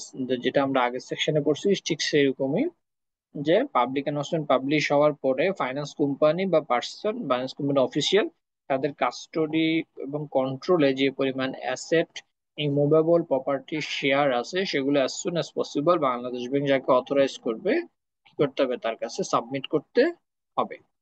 Where a person referred in subsection 1 fails to deposit within 2 days after the announcement, also যদি public announcement publish হওয়ার 2 দিনের মধ্যে যদি সে সেটা properly due টাইমে fail to submit করে deposit করতে failure হয়, সেক্ষেত্রে বাংলাদেশ ব্যাংক সে কি করতে পারে, মে অথরাইজ কাউকে সে অথরাইজ করতে পারে to enter and search and to seize, সেগুলো সে ক্রক করতে পারে। সেকশন 46 হচ্ছে submission of a report of assets and liabilities to the Bangladesh bank. Where an announcement under Section 43 has been published with regard to a finance company or a person, the principal executive officer or every director, whoever has a claim against that company or person shall, within 3 days after the publication of the announcement and such extended period, submit a report on it to it of the all assets and liabilities to the company under their custody. তো বলছে যে public announcement publish হওয়ার 3 দিনের মধ্যে, within 3 days, 3 দিনের মধ্যে বা Bangladesh bank যদি পরবর্তী টাইম এক্সটেন্ড করে, তার মধ্যে বলছে হুইভার হ্যাজ এ ক্লেম, যদি ক্লেম থাকে সে কি করবে, তাকে বাংলাদেশ ব্যাংকের কাছে সে কি করতে হবে, তার ক্লেমের স্টেটমেন্ট সাবমিট করতে হবে। 48 হচ্ছে administrative action. If any finance company has reason to be doubtful about its ability to meet its demand of its customers, or if the finance company is forced to suspend, it shall immediately inform to Bangladesh Bank about the matter. বলছে যদি কোনো finance company সে কাস্টমারের demand সে meet up করতে পারতেছে না বা force বাধ্য হচ্ছে কোনো কাস্টমারের ডিমান্ড মিট আপ করতে, ইট শ্যাল ইমিডিয়েটলি, সে বলছে ইমিডিয়েটলি বাংলাদেশ ব্যাংককে বিষয়টা সে নোটিফাই করতে হবে, জানাইতে হবে। তো নাও যদি দেখা গেল কোনো ফাইন্যান্স কোম্পানি যদি বাংলাদেশ ব্যাংকে সে এই ইনএবিলিটিটা সে ইনফর্ম করে, তখন বাংলাদেশ ব্যাংক কি করবে, মেজার্স টু বি টেকেন, এখানে যেটা বলছে যে if any finance company informs the Bangladesh bank about its inability to meet its demand, আর if the Bangladesh bank has an inspection, যদি বাংলাদেশ ব্যাংক ইন্সপেকশনে গিয়ে যদি তার কাছে মনে হয় যে সে এমন ভাবে অ্যাক্টিভিটিস গুলো করতেছে যেটা detrimental to the interest of the depositor, say financially insolvent হয়ে গেল, বা বলা গেল যে সে আনএবল টু পে হিজ ডেবটস এবং ফেলস টু কমপ্লাই, তাকে লাইসেন্সের সময় যে কন্ডিশন গুলো দেওয়া ছিল লাইসেন্স গ্রান্টিং এর সময়, সেই কন্ডিশন গুলো সে প্রপারলি কমপ্লাই করতেছে না, তাহলে বাংলাদেশ ব্যাংক তাকে বলছে সেখানে সে ডিরেকশন দিতে পারে, it may direct the action to be done or not to be done. বলছে the action to be done or not to be done, আপনাকে ডিরেকশন দিতে পারে, আপনি ফার্দার কোনো লোন দিতে পারবেন না, ফার্দার কোনো ডিপোজিট নিতে পারবেন না, আপনাকে স্পেসিফিক করে ডিরেকশন ইম্পোজ করতে পারে। It may direct the appointment at is expenses, বলছে সে অ্যাডমিনিস্ট্রেটরে বাংলাদেশ ব্যাংক অ্যাডমিনিস্ট্রেটরে বসায় দিতে পারে, অ্যাডমিনিস্ট্রেটর অ্যাপয়েন্ট করে দিতে পারে, এবং বলছে ইট অ্যাজিউমস দ্য রেসপন্সিবিলিটি এবং কন্ট্রোল, তার কন্ট্রোলটা নিয়ে নিতে পারে, রেসপন্সিবিলিটি গুলো নিয়ে নিতে পারে ম্যানেজমেন্টের, এবং direct any other person thereof. তো বাংলাদেশ ব্যাংক পরবর্তীতে বলছে কি করতে পারে, মে apply to High Court Division for the winding up of any finance company for the reason mentioned in this section। তো বলছে যে এখানে তার বাংলাদেশ ব্যাংক পরবর্তীতে হাইকোর্ট ডিভিশনের কাছে তার এই ফাইন্যান্স কোম্পানি তার ডেট মিট আপ করতে ইন আনএবল সেটা মেনশন করে winding up এর জন্য অ্যাপ্লাই করতে পারে। Bangladesh bank may itself alter or withdraw any measures, সে যদি কোনো কন্ডিশন সে দিয়ে থাকে সেটা অল্টার বা উইথড্র করতে পারবে, নতুন করে মে ইম্পোজ, নতুন করে কন্ডিশন সে ইম্পোজ করতে পারে। তো আমাদের সেকশন 48 দেখলাম। 48 এ আমরা সাসপেনশন, সরি, যেখানে আমরা দেখলাম কি যদি কেউ কোনো ফাইন্যান্স কোম্পানি তার কাস্টমার ডিমান্ড মিট আপ করতে না পারে, সেক্ষেত্রে বাংলাদেশ ব্যাংকের ইনিশিয়েটিভ গুলা। আর 49 হচ্ছে মোরাটোরিয়াম, রিকনস্ট্রাকশন এন্ড অ্যামালগামেশন। তো এখানে যেটা বলা আছে যে where it appears to the Bangladesh Bank that there are reasons to make in the interest of the depositors an order of moratorium। তো দেখা গেল কোনো ফাইন্যান্স কোম্পানি সে তার কাস্টমার ডিমান্ড এফডিআর এনগেজমেন্ট আসতেছে, সে প্রপারলি দিতে পারতেছে না, তখন সে বাংলাদেশ ব্যাংকের কাছে অ্যাপ্লাই করলো, অ্যাপ্লাই করে সে কি করলো, আহ বিষয়টা জানালো, পরবর্তীতে আবার সে সাসপেনশন একটা টেম্পোরারি কি করতে পারে, হাইকোর্টে অ্যাপ্লাই করে একটা সাসপেনশন অর্ডার নিতে পারে। তো এখানে যেটা বলছে বাংলাদেশ ব্যাংক যদি মনে করে যে পাবলিক ইন্টারেস্টের স্বার্থে বা ডিপোজিটের ইন্টারেস্ট প্রোটেক্ট করার জন্য সে একটা টেম্পোরারি সাসপেনশন অর্ডার দেওয়া প্রয়োজন, it may make an order of moratorium suspension order not more than 6 month at a time, সে 6 মাসের জন্য তাকে কি করতে পারে, সাসপেনশন অর্ডার দেওয়া দিতে পারে। Provided that Bangladesh bank May extend, বলছে পরবর্তীতে মে এক্সটেন্ড ফার্দার 6 মাসও বর্ধিত করা যায়। If during the period the order has been given in the force, Bangladesh Bank is satisfied that the public interest or in the interest of the depositor, অথবা proper management secure করার জন্য বা whole financial সিস্টেমের কথা consider করে সে কি করতে পারে, একটা রিকনস্ট্রাকশন স্কিম, অ্যামালগামেশন একটা স্কিম সে প্রিপেয়ার করতে পারে। তো বলছি কি, এই সাসপেনশন পিরিয়ডের সময় বাংলাদেশ ব্যাংক যদি মনে করে যে finance company proper management secure করতে বা পাবলিক ইন্টারেস্ট প্রোটেক্ট করার জন্য বা ওভারঅল ন্যাশনাল ইন্টারেস্ট কনসিডার করে, সে ফাইন্যান্সিয়াল ইন্টারেস্ট কনসিডার করে সে কি করতে পারে, একটা রিকনস্ট্রাকশন মানে পুনর্গঠন বা অ্যামালগামেশন স্কিম সে প্রিপেয়ার করতে পারে। স্কিমে কি কি থাকবে, the name, registration, capital, asset on it's reconstruction. তাহলে রিকনস্ট্রাকশনের পরে তার নেম, তার রেজিস্ট্রেশন স্ট্যাটাসটা কি হবে, ক্যাপিটাল, অ্যাসেট, পাওয়ার, লাইবিলিটিস গুলোর কি হবে, সেটা স্কিমের ডিটেইলে বলা থাকবে। In the case of amalgamation of the financial institution, the transfer to the transfer institution on such condition as are specified in the scheme. তাহলে বলছে এখানে আহ তার যে বিজনেস প্রপার্টিস গুলো আছে, লাইবিলিটিস গুলো আছে, সেগুলো ট্রান্সফারের ক্ষেত্রে কি কন্ডিশনে হবে সেটা স্কিমে বলা থাকবে। Any change of the board of directors, বলছে রিকনস্ট্রাকশনের পরে তার বোর্ডে কোনো চেঞ্জ আনতে হবে কিনা বা নতুন কোনো ডাইরেক্টর অ্যাপয়েন্ট করতে হবে কিনা। দ্য অল্টারেশন, মেমোরান্ডাম এবং আর্টিকেলসে কি চেঞ্জ আনতে হবে, the continuous by or against the finance company. বলছে the legal proceedings before or after the date of moratorium. তাইলে তার যে লিগ্যাল প্রসিডিংস গুলো আছে ফাইল করা হয়েছে কোম্পানির বাই মানে কোম্পানির দ্বারা অথবা কোম্পানির এগনিস্টে যে সমস্ত লিগ্যাল প্রসিডিংস গুলো আছে সেগুলোর কন্টিনিউয়াসটা কি হবে। দেয়ার স্কিমে আরো বলা থাকতে পারে যে শেয়ার অ্যালটমেন্ট কি কন্ডিশনে হবে, কিভাবে হবে। তারপরে এই যে স্কিমটা প্রিপেয়ার করা হলো, বাংলাদেশ ব্যাংক এটা ড্রাফটিং স্টেজে সে কি করতে পারে, ওই ফাইন্যান্স কোম্পানিকে সে প্রোভাইড করতে পারে তাদের যদি কোনো মানে ইউজুয়াল কোনো সাজেশনস থাকে, কোনো অবজেকশনস থাকে, সেটা তারা প্রোভাইড করবে। এবং সেটা তারা বাংলাদেশ ব্যাংকে প্রোভাইড করার পরে বাংলাদেশ ব্যাংক যদি সেটা নেসেসারি মনে করে তাহলে সে সেটা স্কিমটা কি করতে পারে, মডিফাই করে আবার ফার্দার পরবর্তী ফাইনাল করে ওই ফাইন্যান্স কোম্পানিতে প্রোভাইড করবে। তো সেকশন 50 হচ্ছে amalgamation of a finance company. একটা ফাইন্যান্স কোম্পানি একটা ফাইন্যান্স কোম্পানির সাথে অ্যামালগামেট বা ব্যাংকের সাথে অ্যামালগামেট হতে পারবে কিনা। আমরা গত ক্লাসে যখন ব্যাংকের যে অ্যামালগামেশন যে গাইডলাইনটা দেখেছিলাম সেখানে আমরা দেখেছিলাম যে প্রভিশনসটা আইনে আছে কিনা। তো এখানে সেকশন 50 তে বলা আছে, no finance company may without the prior approval of the Bangladesh Bank be amalgamated with any other finance company or acquire majority of shares of any other finance company।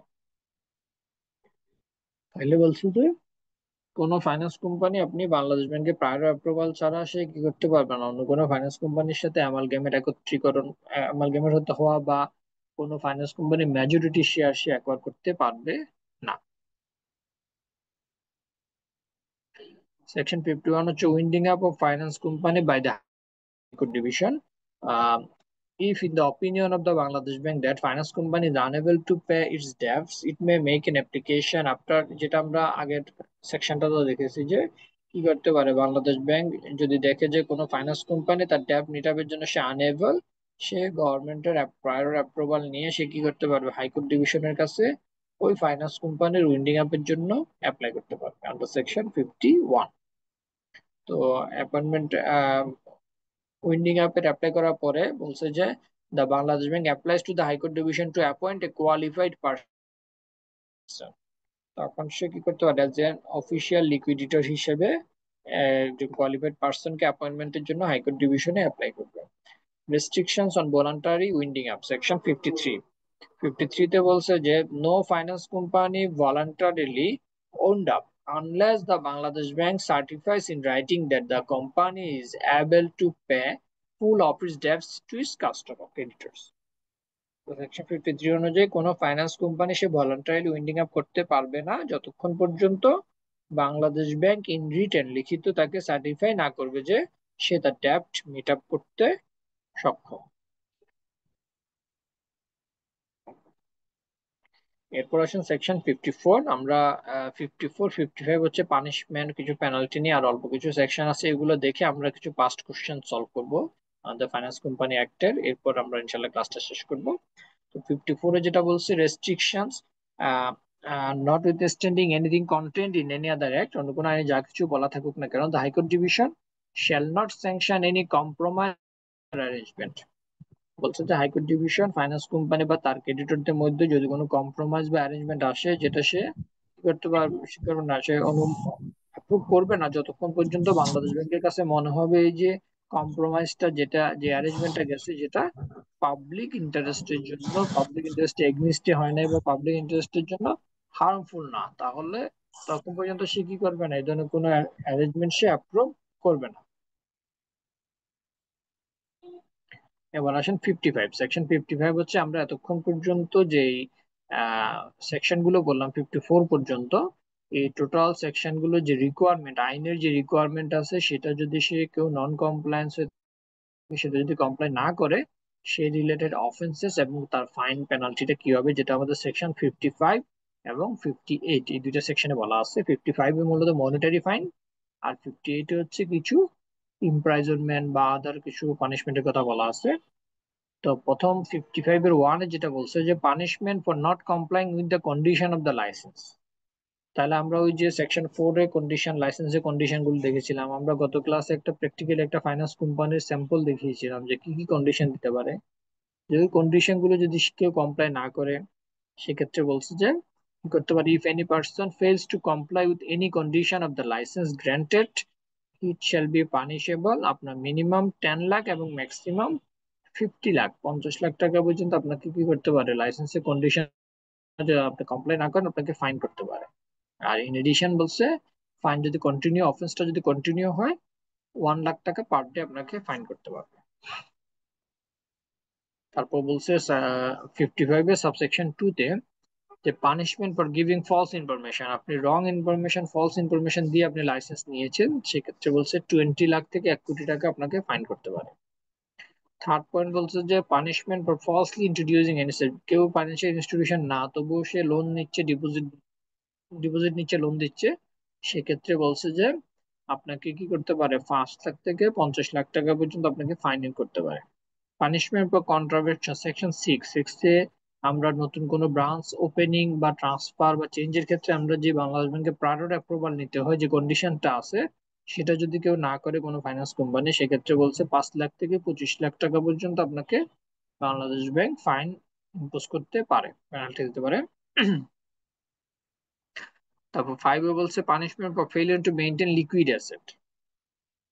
তো লিকুইড অ্যাসেট মেইনটেইন আপনি section 9 অনুযায়ী comply না করলে আপনাকে 1% per day penalty impose করতে পারে। তারপর 24 আমরা ডিপোজিট নেওয়ার ক্ষেত্রে রেস্ট্রিকশন দেখেছিলাম, কি কি দেখেছিলাম? হুম, কারো মনে আছে? সেকশন 24 আমরা ডিপোজিটের ক্ষেত্রে বলছি না যে কি করতে পারবেন না, আপনি অন ডিমান্ডে কোনো ডিপোজিট নিতে পারবেন না। তারপর কোনো সিঙ্গেল ডিপোজিটর থেকে কত টাকা, 50 লাখ টাকার বেশি ডিপোজিট নিতে পারবেন না।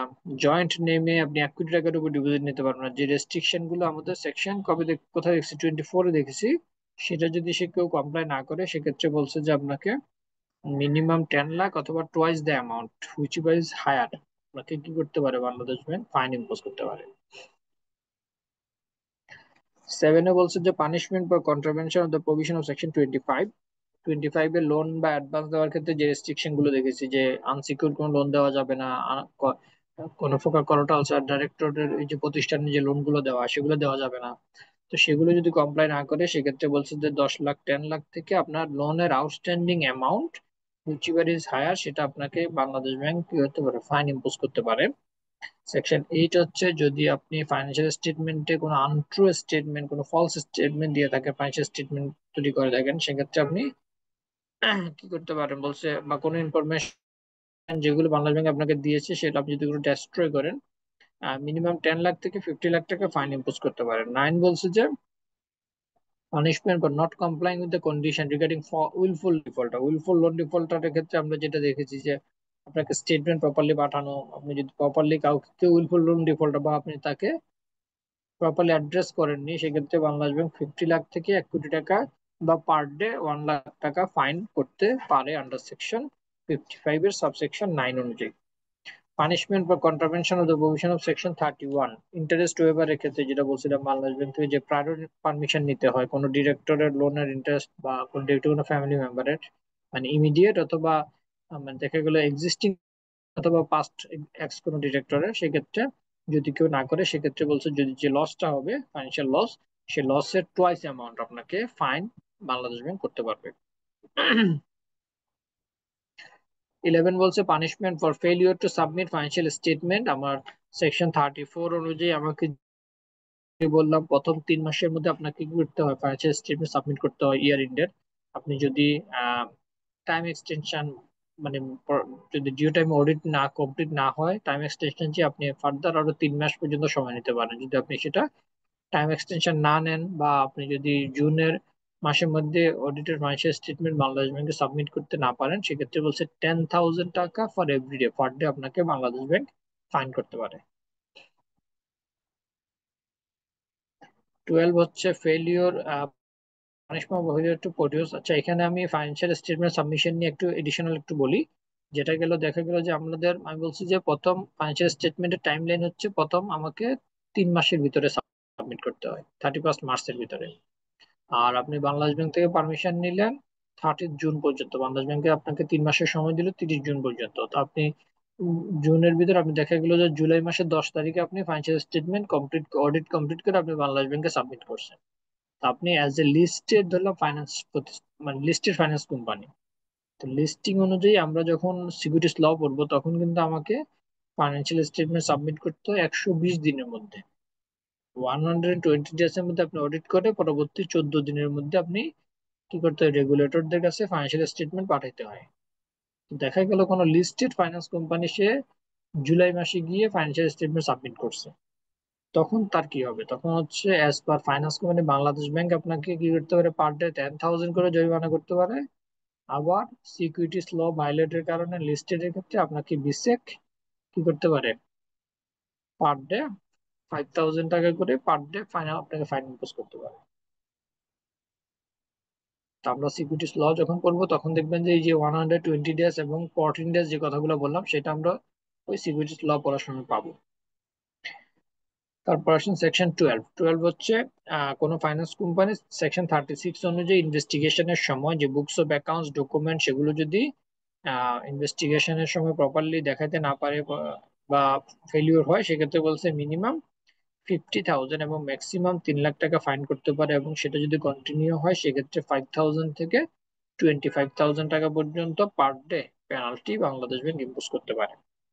13 হচ্ছে সেকশন 48 অনুযায়ী আপনাকে অ্যাডমিনিস্ট্রেটিভ অ্যাকশন নেওয়া থেকে, যেটা আমরা একটু আগে বললাম, সেটা কমপ্লাই করতে ফেলিওর হন, সেক্ষেত্রে আপনাকে 10 লাখ থেকে 50 লাখ টাকা ফাইন হতে পারে। তারপর আসেন 14, punishment for offence for no punishment has been made.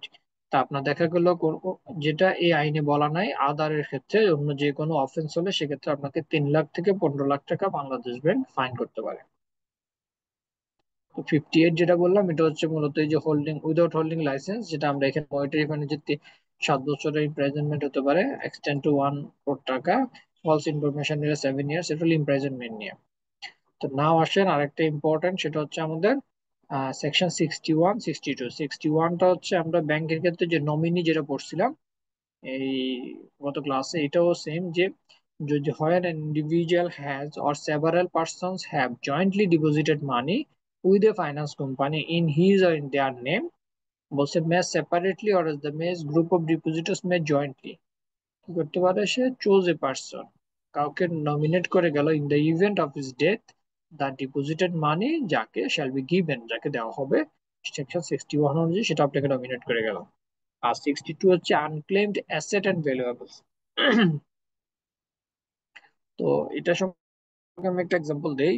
যেমন আপনাদের যদি কোনো কেস আসে যে কোনো একজন মিস্টার এক্স, তার বয়স হচ্ছে 15 বছর, দেখা গেল 15 ইয়ার্স তার বয়স, সে তার নেমে একটা ফাইন্যান্স কোম্পানিতে 10 কোটি টাকার ফিক্সড ডিপোজিট আছে। তো দেখা গেল 2000 সালে 1 জানুয়ারি সে এই ডিপোজিটটা করছে। তার মানে তার 15 বছর বা তার, যেহেতু মাইনরের নামে অ্যাকাউন্ট করতে গেলে তার কি লাগে, মানে যদি কোনো নাবালক বা মাইনরের নামে অ্যাকাউন্ট করতে হয় তাহলে তার আলটিমেটলি তার যে আহ মানে আমরা ইন্ডিভিজুয়ালের ক্ষেত্রে প্যারেন্টস কি, হুম, প্যারেন্টস এর ডকুমেন্ট সাবমিট করা লাগে স্যার। হ্যাঁ ডকুমেন্ট সাবমিট করা লাগে, তার এই কি বল এই জাতীয় যেগুলো আর কি। তো এখানে আপনি দেখা গেল কোন একজন মাইনর তার নামে 10 কোটি টাকা দেখা গেল 2000 সালের 1 জানুয়ারি আপনি একটা ফাইন্যান্স কোম্পানিতে ডিপোজিট করলেন। তো এখন হচ্ছে 2025 সাল, দেখা গেল যে প্রত্যেক বছর আপনি 1 বছরের জন্য এফডিআরটা করছে, প্রত্যেক বছর প্রিন্সিপাল এবং ইন্টারেস্ট বারবার রিনিউ হতে হতে ইন্টারেস্ট যোগ হয়ে হয়ে রিনিউ হয়ে আসতেছে, 2025 পর্যন্ত রিনিউ হয়ে আসতেছে। তো এখন আমার সেকশন 62 অনুযায়ী এখন যদি বলে যে ফাইন্যান্স কোম্পানি, তাহলে তার করণীয়টা কি? মানে ওই সে নতুন করে কোনো ইন্টারেস্ট উইথড্রল করতেছে না, বা প্রিন্সিপালের কোনো টাকা পার্সিয়াল বা কোনো ইনক্যাশমেন্ট কিছুই করতেছে না, টাকাটা দেখা গেল বারবার রোল ওভার হচ্ছে, মানে বারবার ইন্টারেস্ট হয়ে রিনিউ হয়ে হয়ে 2025 পর্যন্ত চলে আসতেছে। তো এখন আমাকে 62 অনুযায়ী বলছে যে এট এনি ব্রাঞ্চ, আমি একটু পড়ি এখানে, যে any finance company there has been no business connection with regard to an amount payable in Bangladesh other than, এখানে এক্সেপশন হচ্ছে শুধুমাত্র গভর্নমেন্ট, মাইনর এবং কোর্টের, যদি কোর্টের টাকা হয়, কোর্টের রায়, বা মাইনর নাবালকের টাকা হয়, বা গভর্নমেন্টের, এই তিনটা ব্যতীত যদি কারো বলছে যে কোনো এফডিআই বলে কোনো কিছু থাকে, কোনো ফাইন্যান্স কোম্পানিতে কোনো কানেকশন নাই, for a period of 10 years, 10 বছর পর্যন্ত যদি কোনো কোনো ট্রানজেকশন না থাকে, তখন ফাইন্যান্স কোম্পানি শ্যাল বলা আছে সে কি করবে, within 3 month by registered post written notice, সে কি করবে, আমাদের এই যে রেজিস্টার্ড আমরা যে রেজিস্টার অ্যাডি করে বা যেভাবে করে আমরা বলি পোস্ট অফিসের মাধ্যমে, তা আপনি কি করবে, সে একটা রিটেন নোটিশ পাঠাবে ওই ডিপোজিটরের কাছে, লাস্ট অ্যাড্রেস গিভেন, সে অ্যাকাউন্ট ওপেন করার সময়, বা যদি দেখা গেলো যে যদি কখনো অ্যাড্রেস আপডেট করে, যে লাস্ট অ্যাড্রেসটা অ্যাকাউন্টে মেনটেন করতেছে সেই অ্যাড্রেসে সে কি করবে, একটা রিটেন নোটিশ সে রেজিস্টার্ড অ্যাডি করে পাঠাবে। ঠিক আছে? তো নোটিশ পাঠানোর 3 মাসের মধ্যে যদি দেখা গেছে যে সে সর্বশেষ অ্যাড্রেসে পাঠালো, কোনো রেসপন্স পাওয়া গেল না, তখন সে এই আনক্লেম যে অ্যামাউন্টটা আছে সে অ্যামাউন্ট উইথ ইন্টারেস্ট সহ সে কি করবে, ওই টাকা বাংলাদেশ ব্যাংকে ট্রান্সফার করে দিবে। বলছে in the case the amount money the amount of the amount with interest equivalent plus interest to the Bangladesh bank, সে বাংলাদেশ ব্যাংকে কি করবে, পাঠাবে। After deposited to Bangladesh bank, Bangladesh ব্যাংকে পাঠানোর পরেও দ্য কনসার্ন ফাইন্যান্স কোম্পানি, ওই ফাইন্যান্স কোম্পানি কি করবে, এই যে আনক্লেম ডিপোজিটের যেই অ্যামাউন্টটা সে বাংলাদেশ ব্যাংকে পাঠালো, সে তার ওয়েবসাইটে ফর এ পিরিয়ড অফ 1 ইয়ার, তার পরবর্তী 1 বছর পর্যন্ত সে সেটা ভিজিবল ডিসপ্লে করে রাখতে হবে। তা আমি যে এক্সাম্পলটা দিলাম মাইনরের টাকা কিন্তু কি করা যাবে না, এখানে বাংলাদেশ ব্যাংকে ট্রান্সফার করতে পারবে না মাইনরের টাকা। যদি দেখা গেল সে 15 বছর 20 বছর, আমার তো আইন অনুযায়ী হচ্ছে 10 বছর, বলছে 10 বছর পর্যন্ত কেউ যদি দেখা গেল যে সে একবার টাকা ডিপোজিট করলো, সে ওই ফাইন্যান্স কোম্পানির সাথে কোনো কানেকশন নাই, সে কোনো সময় অ্যাড্রেস আপডেট করতেও আসে নাই, বা তার কোনো ইন্টারেস্ট নিতেও আসে নাই, বা প্রিন্সিপাল পার্সিয়াল ইনক্যাশমেন্টও সে নেয়নি, কোনো ট্রানজাকশন নাই তার সাথে, কোনো সার্ভিসই নেয় নাই ফাইন্যান্স কোম্পানিতে এসে। বা অনেক সময় আমরা মোবাইল নাম্বার আপডেট করি, বা অনেক সময় দেখা গেলো আমরা ইমেল অ্যাড্রেস বা আমার যে কারেসপন্ডেন্স আমার কমিউনিকেশন অ্যাড্রেস চেঞ্জ করি, আমার অফিসিয়াল অ্যাড্রেস চেঞ্জ হলে আমি ব্যাংকে জানাই, কোনো কমিউনিকেশন কোনো কানেকশন নাই। এই যদি হলে 10 ইয়ার্স এর উপর হলে বলছে মাইনর, গভর্নমেন্ট এবং কোর্টের টাকা ব্যতীত finance company as per section 62 অনুযায়ী তারা কি করতে পারে, সে টাকা বাংলাদেশ ব্যাংক প্রথম রেজিস্টার্ড নোটিশ পাঠাবে, নোটিশে কোনো ফিডব্যাক না পেল, পরবর্তীতে সেই টাকা কি করতে পারে, বাংলাদেশ ব্যাংকে ট্রান্সফার করতে পারবে। সেকশন 63 এবং 64 হচ্ছে আমাদের নেম চেঞ্জের ক্ষেত্রে, আর 64 হচ্ছে মেমোরান্ডাম বা আর্টিকেল আপনি যদি চেঞ্জ করতে যান, অবশ্যই ব্যাংকের মতো এখানে বলছে যে আপনাকে বাংলাদেশ ব্যাংক থেকে এনওসি নিতে হবে, আর প্রয়োজনে Bangladesh bank, if necessary Bangladesh bank আপনাকে ডিরেক্ট দ্য ফাইন্যান্স কোম্পানি, কোনো মেমোরান্ডামে কোনো ক্লজ যদি পরিবর্তন করার প্রয়োজন হয়, সেক্ষেত্রে বাংলাদেশ ব্যাংক আপনাকে ডিরেকশন দিতে পারে, কোনো ক্লজ চেঞ্জ করা থাকলে চেঞ্জ করতে হবে। নাও আমরা কিছু পাস্ট কোশ্চেন দেখি আইসিবি এর, আমরা আগের সেশন গুলোতে আমরা এই কোশ্চেন গুলো দেখে আমরা ইনশাল্লাহ ক্লাসটা শেষ করবো। তো এখানে যেটা প্রথম আমাদের অগস্ট 2024, এই ইমিডিয়েট আগের সেশনে আসছিল, ডিসেম্বর আগের সেশন।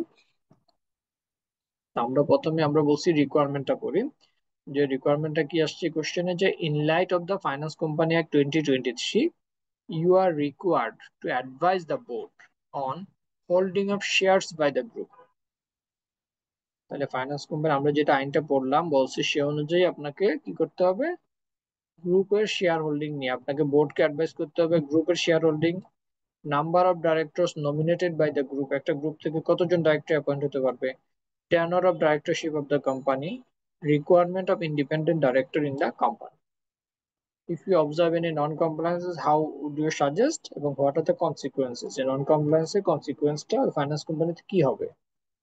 তো আমরা কেজে যাওয়ার আগে এখানে রিকোয়ারমেন্ট থেকে আমরা কিছু বেসিক জিনিস আমরা এতক্ষণ যেহেতু আইনটা পড়ছি আমরা তো পারবো।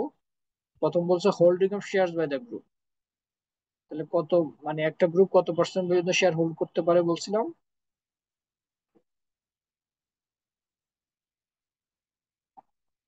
Number of directors nominated by the group, একটা প্রতিষ্ঠান থেকে কতজন নমিনেট করা যায়। টেনর অফ ডাইরেক্টরশিপ, ফাইন্যান্স কোম্পানির ডাইরেক্টরের মেয়াদ টেনর কত বছর থাকতে পারবে। তারপর রিকোয়ারমেন্ট অফ ইন্ডিপেন্ডেন্ট ডাইরেক্টর, একটা ফাইন্যান্স কোম্পানিতে কতজন ইন্ডিপেন্ডেন্ট ডাইরেক্টর থাকতে হয়। হম আমরা কেজে যাওয়ার আগে এই জিনিসগুলো আমরা পড়ছি না আজকে। যদি কোনো নন কমপ্লায়েন্স থাকে সেটা আমরা কিভাবে কমপ্লায়েন্ট হওয়ার জন্য কি করতে হবে এবং সেটা কনসিকোয়েন্সটা কি হবে। ওকে, নাও আমরা কেসটাতে যাই, তারপর আমরা সলিউশনে আমরা রিলেভেন্ট অ্যাক্ট থেকে আমরা আনসারটা দিব।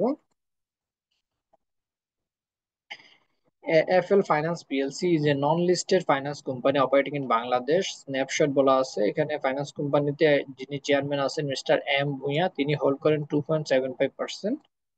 তার ওয়াইফ খোরশান জাহান, তিনি হোল্ড করেন 2.70%। আর সন ছেলে হোল্ড করে এম এন মান্নাফ 2.80%। তার ডটার ফারিমা মান্নাফ, উনি হোল্ড করেন 2.61%। তার আরেক ছেলে বিজওয়ান মান্নাফ, সে 2.60% হোল্ড করে। তারপর তাদের একটা প্রতিষ্ঠান আছে Puma marketing international business entity, সেখানে তারা হোল্ড করে ওই ফাইন্যান্স কোম্পানি 12.25%। টোটাল গ্রুপের শেয়ার হোল্ডিং হচ্ছে আমার 25.72%।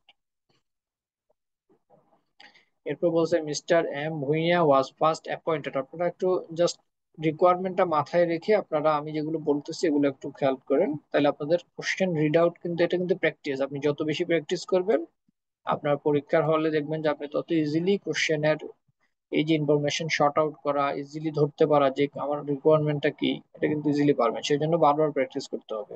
ম্যাথমেটিক্যাল আমরা যেরকম প্র্যাকটিস করি, মানে ফাইন্যান্সিয়াল ম্যানেজমেন্ট বা অ্যাকাউন্টিং বা কর্পোরেট কেসগুলোতে, এগুলো কিন্তু আপনার সেম, আপনি কিন্তু প্র্যাকটিস করতে হবে, যত বেশি প্র্যাকটিস করবেন আপনার কোশ্চেন রিড আউটের ক্ষমতা মানে ক্যাপাবিলিটি তত বাড়বে।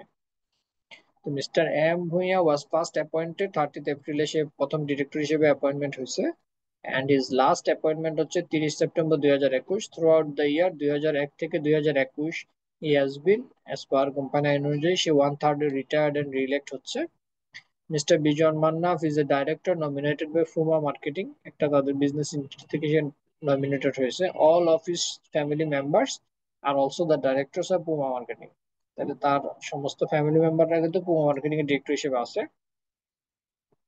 Apart from the directors above, the company has three more directors, তাদের তিনজন ডাইরেক্টর আছে ইনক্লুডিং ইউ, ও হচ্ছে একজন ইন্ডিপেন্ডেন্ট ডাইরেক্টর এবং ম্যানেজিং ডাইরেক্টর একজন আছেন। রিসেন্টলি ফাইন্যান্স কোম্পানি অ্যাক্ট কিছু রেস্ট্রিকশন ইম্পোজ করছে শেয়ার হোল্ডিং এবং ডিরেক্টর অ্যাপয়েন্টমেন্টের ক্ষেত্রে। সো আমাকে এখন এই আইন অনুযায়ী আমাকে এই বিষয়গুলো আনসার দিতে হবে, যে হোল্ডিং অফ শেয়ার, তাদের গ্রুপে শেয়ার হোল্ডিং নিয়ে, ডিরেক্টর অ্যাপয়েন্টমেন্ট নিয়ে, টেনর নিয়ে এবং ইন্ডিপেন্ডেন্ট ডাইরেক্টরের রিকোয়ারমেন্ট কতজন থাকতে হবে এটা নিয়ে। তা আমরা ফাইন্যান্স কোম্পানি একটা সেকশন 14, 15 এগুলো যখন পড়ছিলাম তখন আমরা দেখছি না শুরুর দিকে,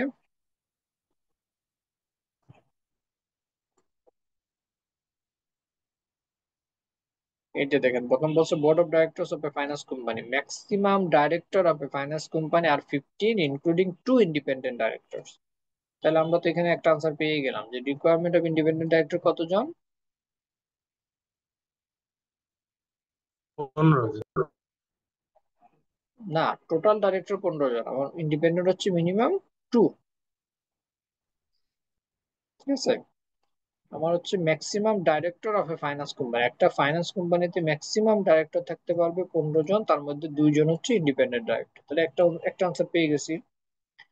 তারপর বলছে কি আমাদের কোনো কোশ্চেনের সেকেন্ড কোশ্চেন কি ছিল, শেয়ার হোল্ডিং নিয়ে নাম্বার অফ ডাইরেক্টর তো পেয়ে গেলাম, একটা প্রতিষ্ঠান থেকে কতজন থাকতে পারবে। তো এটার আনসারও এখানে আছে, যে প্রথম হচ্ছে আমাদের সেম ফ্যামিলি, ফ্যামিলি থেকে সর্বোচ্চ কতজন থাকতে পারবে, দুইজন। 2 জন। আর মানে যদি 2% দিয়ে 5% থাকে তখন একজন। অল্টারনেট ডাইরেক্টরটা এটার সাথে রিলেভেন্ট না। এরপর বলছে no finance company can have more than one nominated director on behalf of any institution. তাহলে এখানে বলছে যে কি গ্রুপ, একটা প্রতিষ্ঠান থেকে কতজন থাকতে পারবে, একজন। No finance company can have more than one, বলছে একের অধিক কি করা যাবে না, কোনো প্রতিষ্ঠান থেকে ফাইন্যান্স কোম্পানিতে নমিনেটেড ডাইরেক্টর দেওয়া যাবে না, একজন থাকতে পারবে সর্বোচ্চ। একটা প্রতিষ্ঠান থাকলে সেখান থেকে একজন। তারপর individual director can nominate any other person as a director. তাহলে আমাদের সেকেন্ড এই যে কোশ্চেন, এগুলো তো আমরা পাচ্ছি। নাম্বার অফ ডাইরেক্টর নমিনেটেড পেলাম, ইন্ডিপেন্ডেন্ট ডাইরেক্টর পেলাম। এবার আসি টেনর, টেনরটা কোথায় বলা আছে, টেনরটা বলা আছে সেকশন 16-এ। The tenure of a director of a finance company is 3 years at a time, মানে আপনি এট এ টাইম তাকে 3 বছরের জন্য অ্যাপয়েন্ট করতে পারবেন, এবং ম্যাক্সিমাম 9 ইয়ার্স আপনি কি করতে পারবেন, সর্বোচ্চ 9 বছর পর্যন্ত ডাইরেক্টর হিসেবে থাকতে পারবেন। তাহলে টেনরটাও পাইলাম। এরপর আসেন শেয়ার হোল্ডিং, শেয়ার হোল্ডিংটা আমরা কোথায় দেখছিলাম, সেকশন 10-এ, যে no person institution or corporate shall jointly or hold more than 15% share of the finance company.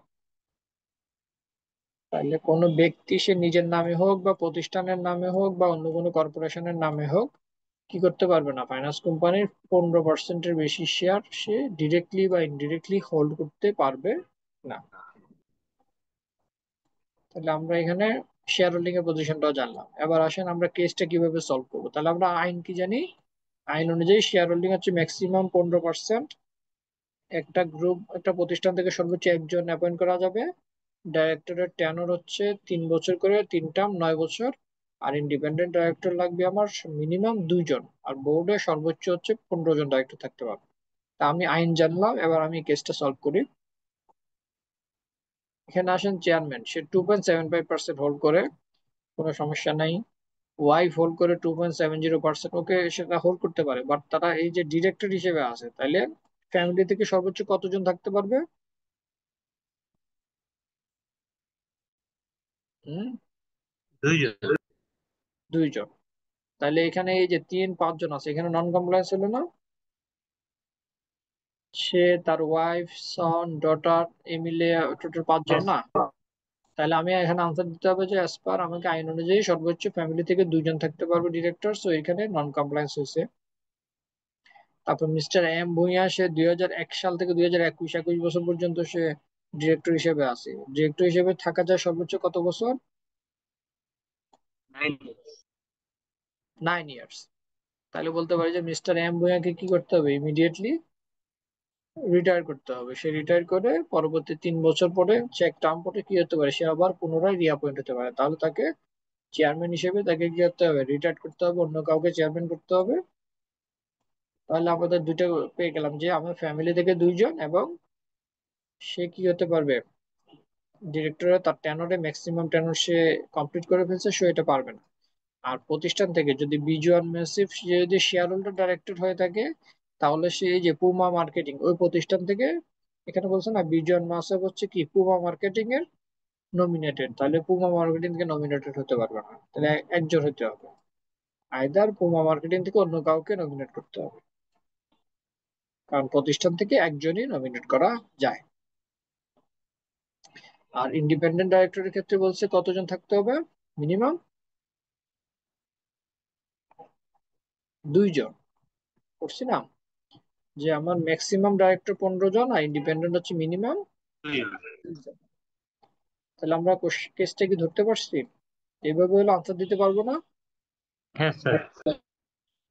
আচ্ছা, আপনারা এই যে জুলাই আগস্ট 24-এর কোশ্চেনটা, আরো কয়েকটা কোশ্চেন আপনারা কি করবেন, এই সেকশন 14 15 এগুলো যখন পড়বেন তখন ওগুলো সব প্র্যাকটিস করবেন, দেখবেন যে আপনাদের আন্ডারস্ট্যান্ডিং ক্লিয়ার হয়ে যাবে। আর কনসিকুয়েন্সেস ফর নন কমপ্লায়েন্স, এই যে নন কমপ্লায়েন্স গুলো হলো তার কনসিকুয়েন্সটা আমরা ওই যে সেকশন 55-এ পেনাল্টি করছি, পেনাল্টির সময় আমাকে বলছে 3 লাখ টাকা, 3 লাখ থেকে কত লাখ পর্যন্ত?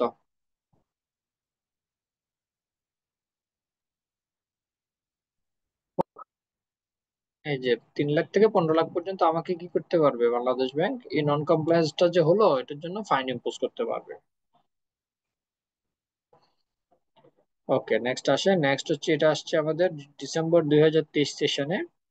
এখানে বলছে যে রিকোয়ারমেন্টটা কি, the CFO of the company wanted to know whether amended requirement of the companies act will be applicable for non listed FI, তার জন্য অ্যাপ্লিকেবল কিনা, ইফ সো কিভাবে সে ইমপ্লিমেন্ট করবে। তো এখানে সে বলছে যে মূলত গেস্টে আমরা যেহেতু 5টা 20 বেজে গেছে আমরা একটু দ্রুত যাই।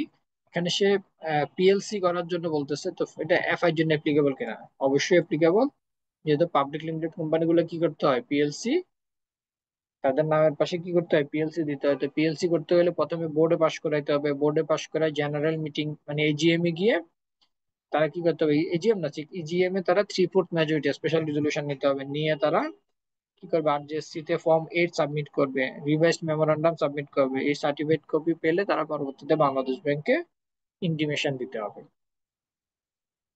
এরপর আসেন আমাদের ডিসেম্বর 2022-এ যে কোশ্চেনটা ছিল, এটা হচ্ছে আমাদের বলছিল শেয়ার হোল্ডিং নিয়ে বিসেক বাংলা সিকিউরিটি এক্সচেঞ্জ কমিশনের কি রিকোয়ারমেন্ট, বাংলাদেশ ব্যাংকের কি রিকোয়ারমেন্ট, কোন নন কমপ্লায়েন্স আছে কিনা, এই জাতীয় কোশ্চেন। তো সিকিউরিটি এক্সচেঞ্জের রিকোয়ারমেন্ট আমরা যখন সিকিউরিটিস ল পড়বো তখন ডিটেইলি দেখবো। আমাদের এমনি মিনিমাম হচ্ছে কোনো ডিরেক্টর হতে গেলে মিনিমাম 2% হোল্ড করা লাগে, আর সমস্ত স্পন্সর এবং ডাইরেক্টর মিলে 30% হোল্ড করা লাগে, 30%। আর বাংলাদেশ ব্যাংকের এখানে আমরা তো একটু আগে পড়লামই যে 15%-এর উপরে যে শেয়ার বা মিনিমাম 2% কিন্তু এখানে অ্যাপ্লিকেবল। তো এখানে যেটা আছে, আমি একটু দ্রুত যাই, এখানে বলছে যে সে একটা ফাইন্যান্স কোম্পানি, সেখানে এবিসি গ্রুপ, তার একটা এবিসি ব্যাংক, ব্যাংক সিকিউরিটি এবং ইনভেস্টমেন্ট তিনটা মিলে 25% হোল্ড করে। তাহলে আমরা আইন অনুযায়ী জানি কি সর্বোচ্চ 15%। আর একটা প্রতিষ্ঠান থেকে এখানে 3জন ডাইরেক্টর আছে, তাহলে কি হতে পারবে, একজনের বেশি অ্যাপয়েন্ট করা যাবে না। আর one of the director is the chairman, সে 2012 সাল থেকে আমরা দেখতেছি 2022, 10 বছর পর্যন্ত সে ডাইরেক্টর হিসেবে আছে, তার আইন অনুযায়ী 9 বছর সর্বোচ্চ টেনর। এই যে নন কমপ্লায়েন্স গুলো আছে এগুলো আপনাকে ধরতে হবে। তারপর পিকিউআর ফাইন্যান্স, তো তিনটা অ্যাসোসিয়েট কোম্পানি তারা 20% হোল্ড করে, এখানেও নন কমপ্লায়েন্স, আর সর্বোচ্চ 15% পারবে, একজন ডাইরেক্টর হতে পারবে। তারপর 2জন ইন্ডিভিজুয়াল বলছে তারা 5% করে হোল্ড করে, তাহলে এখানে কোনো নন কমপ্লায়েন্স নাই, 2জনে 5%, 5% 10%। ইচ ইনস্টিটিউশন, এখানে একজন হচ্ছে সে মাত্র গ্রাজুয়েশন কমপ্লিট করে সে ডাইরেক্টর হয়েছে, কিন্তু আইন অনুযায়ী তাকে মিনিমাম 10 ইয়ার্স এক্সপিরিয়েন্স লাগে, যেটা আমরা ডিরেক্টরের যে সার্কুলার আমি আপনাদেরকে ইমেল করবো সেখানে পাবেন, যে গ্রাজুয়েশন করে কি করা যাবে না, মিনিমাম 10 ইয়ার্স বিজনেস এক্সপিরিয়েন্স লাগবে। তারপর আরেকজন বলছে সে 1.5% শেয়ার হোল্ড করে সে ডাইরেক্টর আছে, তো ডিরেক্টর হতে গেলে মিনিমাম 2% শেয়ার হোল্ড করতে হয়।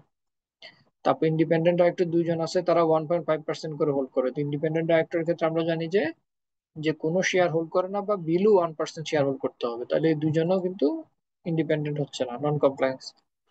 তারপরে বলছে যে এখানে টোটাল 11জন ডাইরেক্টর, আমাদের ম্যাক্সিমাম হচ্ছে 15 জন, আর 2জন হচ্ছে ইন্ডিপেন্ডেন্ট ডাইরেক্টর। এই যে নন কমপ্লায়েন্স গুলো বললাম সেগুলো আপনি কিভাবে অ্যাড্রেস করবেন এই রিলেটেড আপনাকে আনসারটা দিতে হবে। তারপর এটা তো আমরা সলভ করলাম এপ্রিল 2021-এ। আরেকটা কোশ্চেন সর্বশেষ, সেটা আমরা একটু দেখি যে how will you ensure that Hope financial is a legitimate business, সে মানে ভ্যালিড বিজনেস করে, সেটা আমরা জানার প্রথম উপায় হচ্ছে তার কি ভ্যালিড লাইসেন্স আছে কিনা।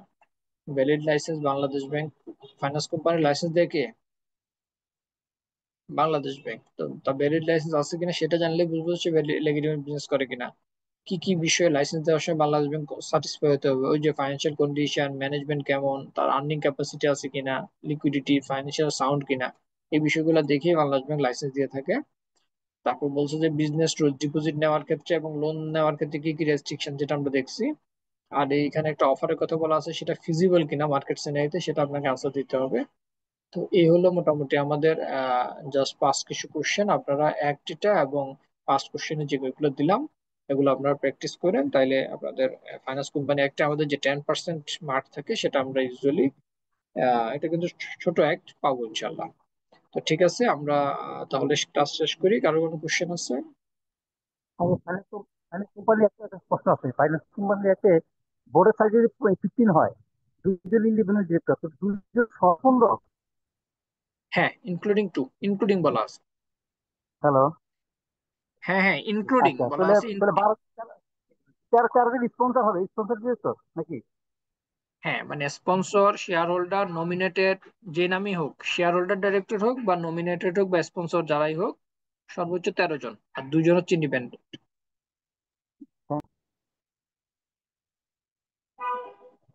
আচ্ছা ঠিক আছে, আর কোনো কোশ্চেন আছে কারো? আমি ইমেল করে দিব, কালকে ইমেল করে দিব, আপনারা ইমেল এই সিনopসিসটা পড়েন। আজকে কালকে পড়াবো, কালকে দিব, আপনারা 1-2 দিনের ভিতরে পড়ে নিন, তাহলে দেখবেন যে যেগুলো আমরা ক্লাসে পড়িয়েছি ওগুলো মাথায় থাকবে। আর কোনো কোশ্চেন থাকলে আপনারা নেক্সট ক্লাসে আপনারা লিখে রাখলেন, নেক্সট ক্লাসে আমরা ডিসকাস করবো। ঠিক আছে, তাহলে আল্লাহ হাফেজ, ভালো থাকবেন সবাই। আল্লাহ সালাম আলাইকুম।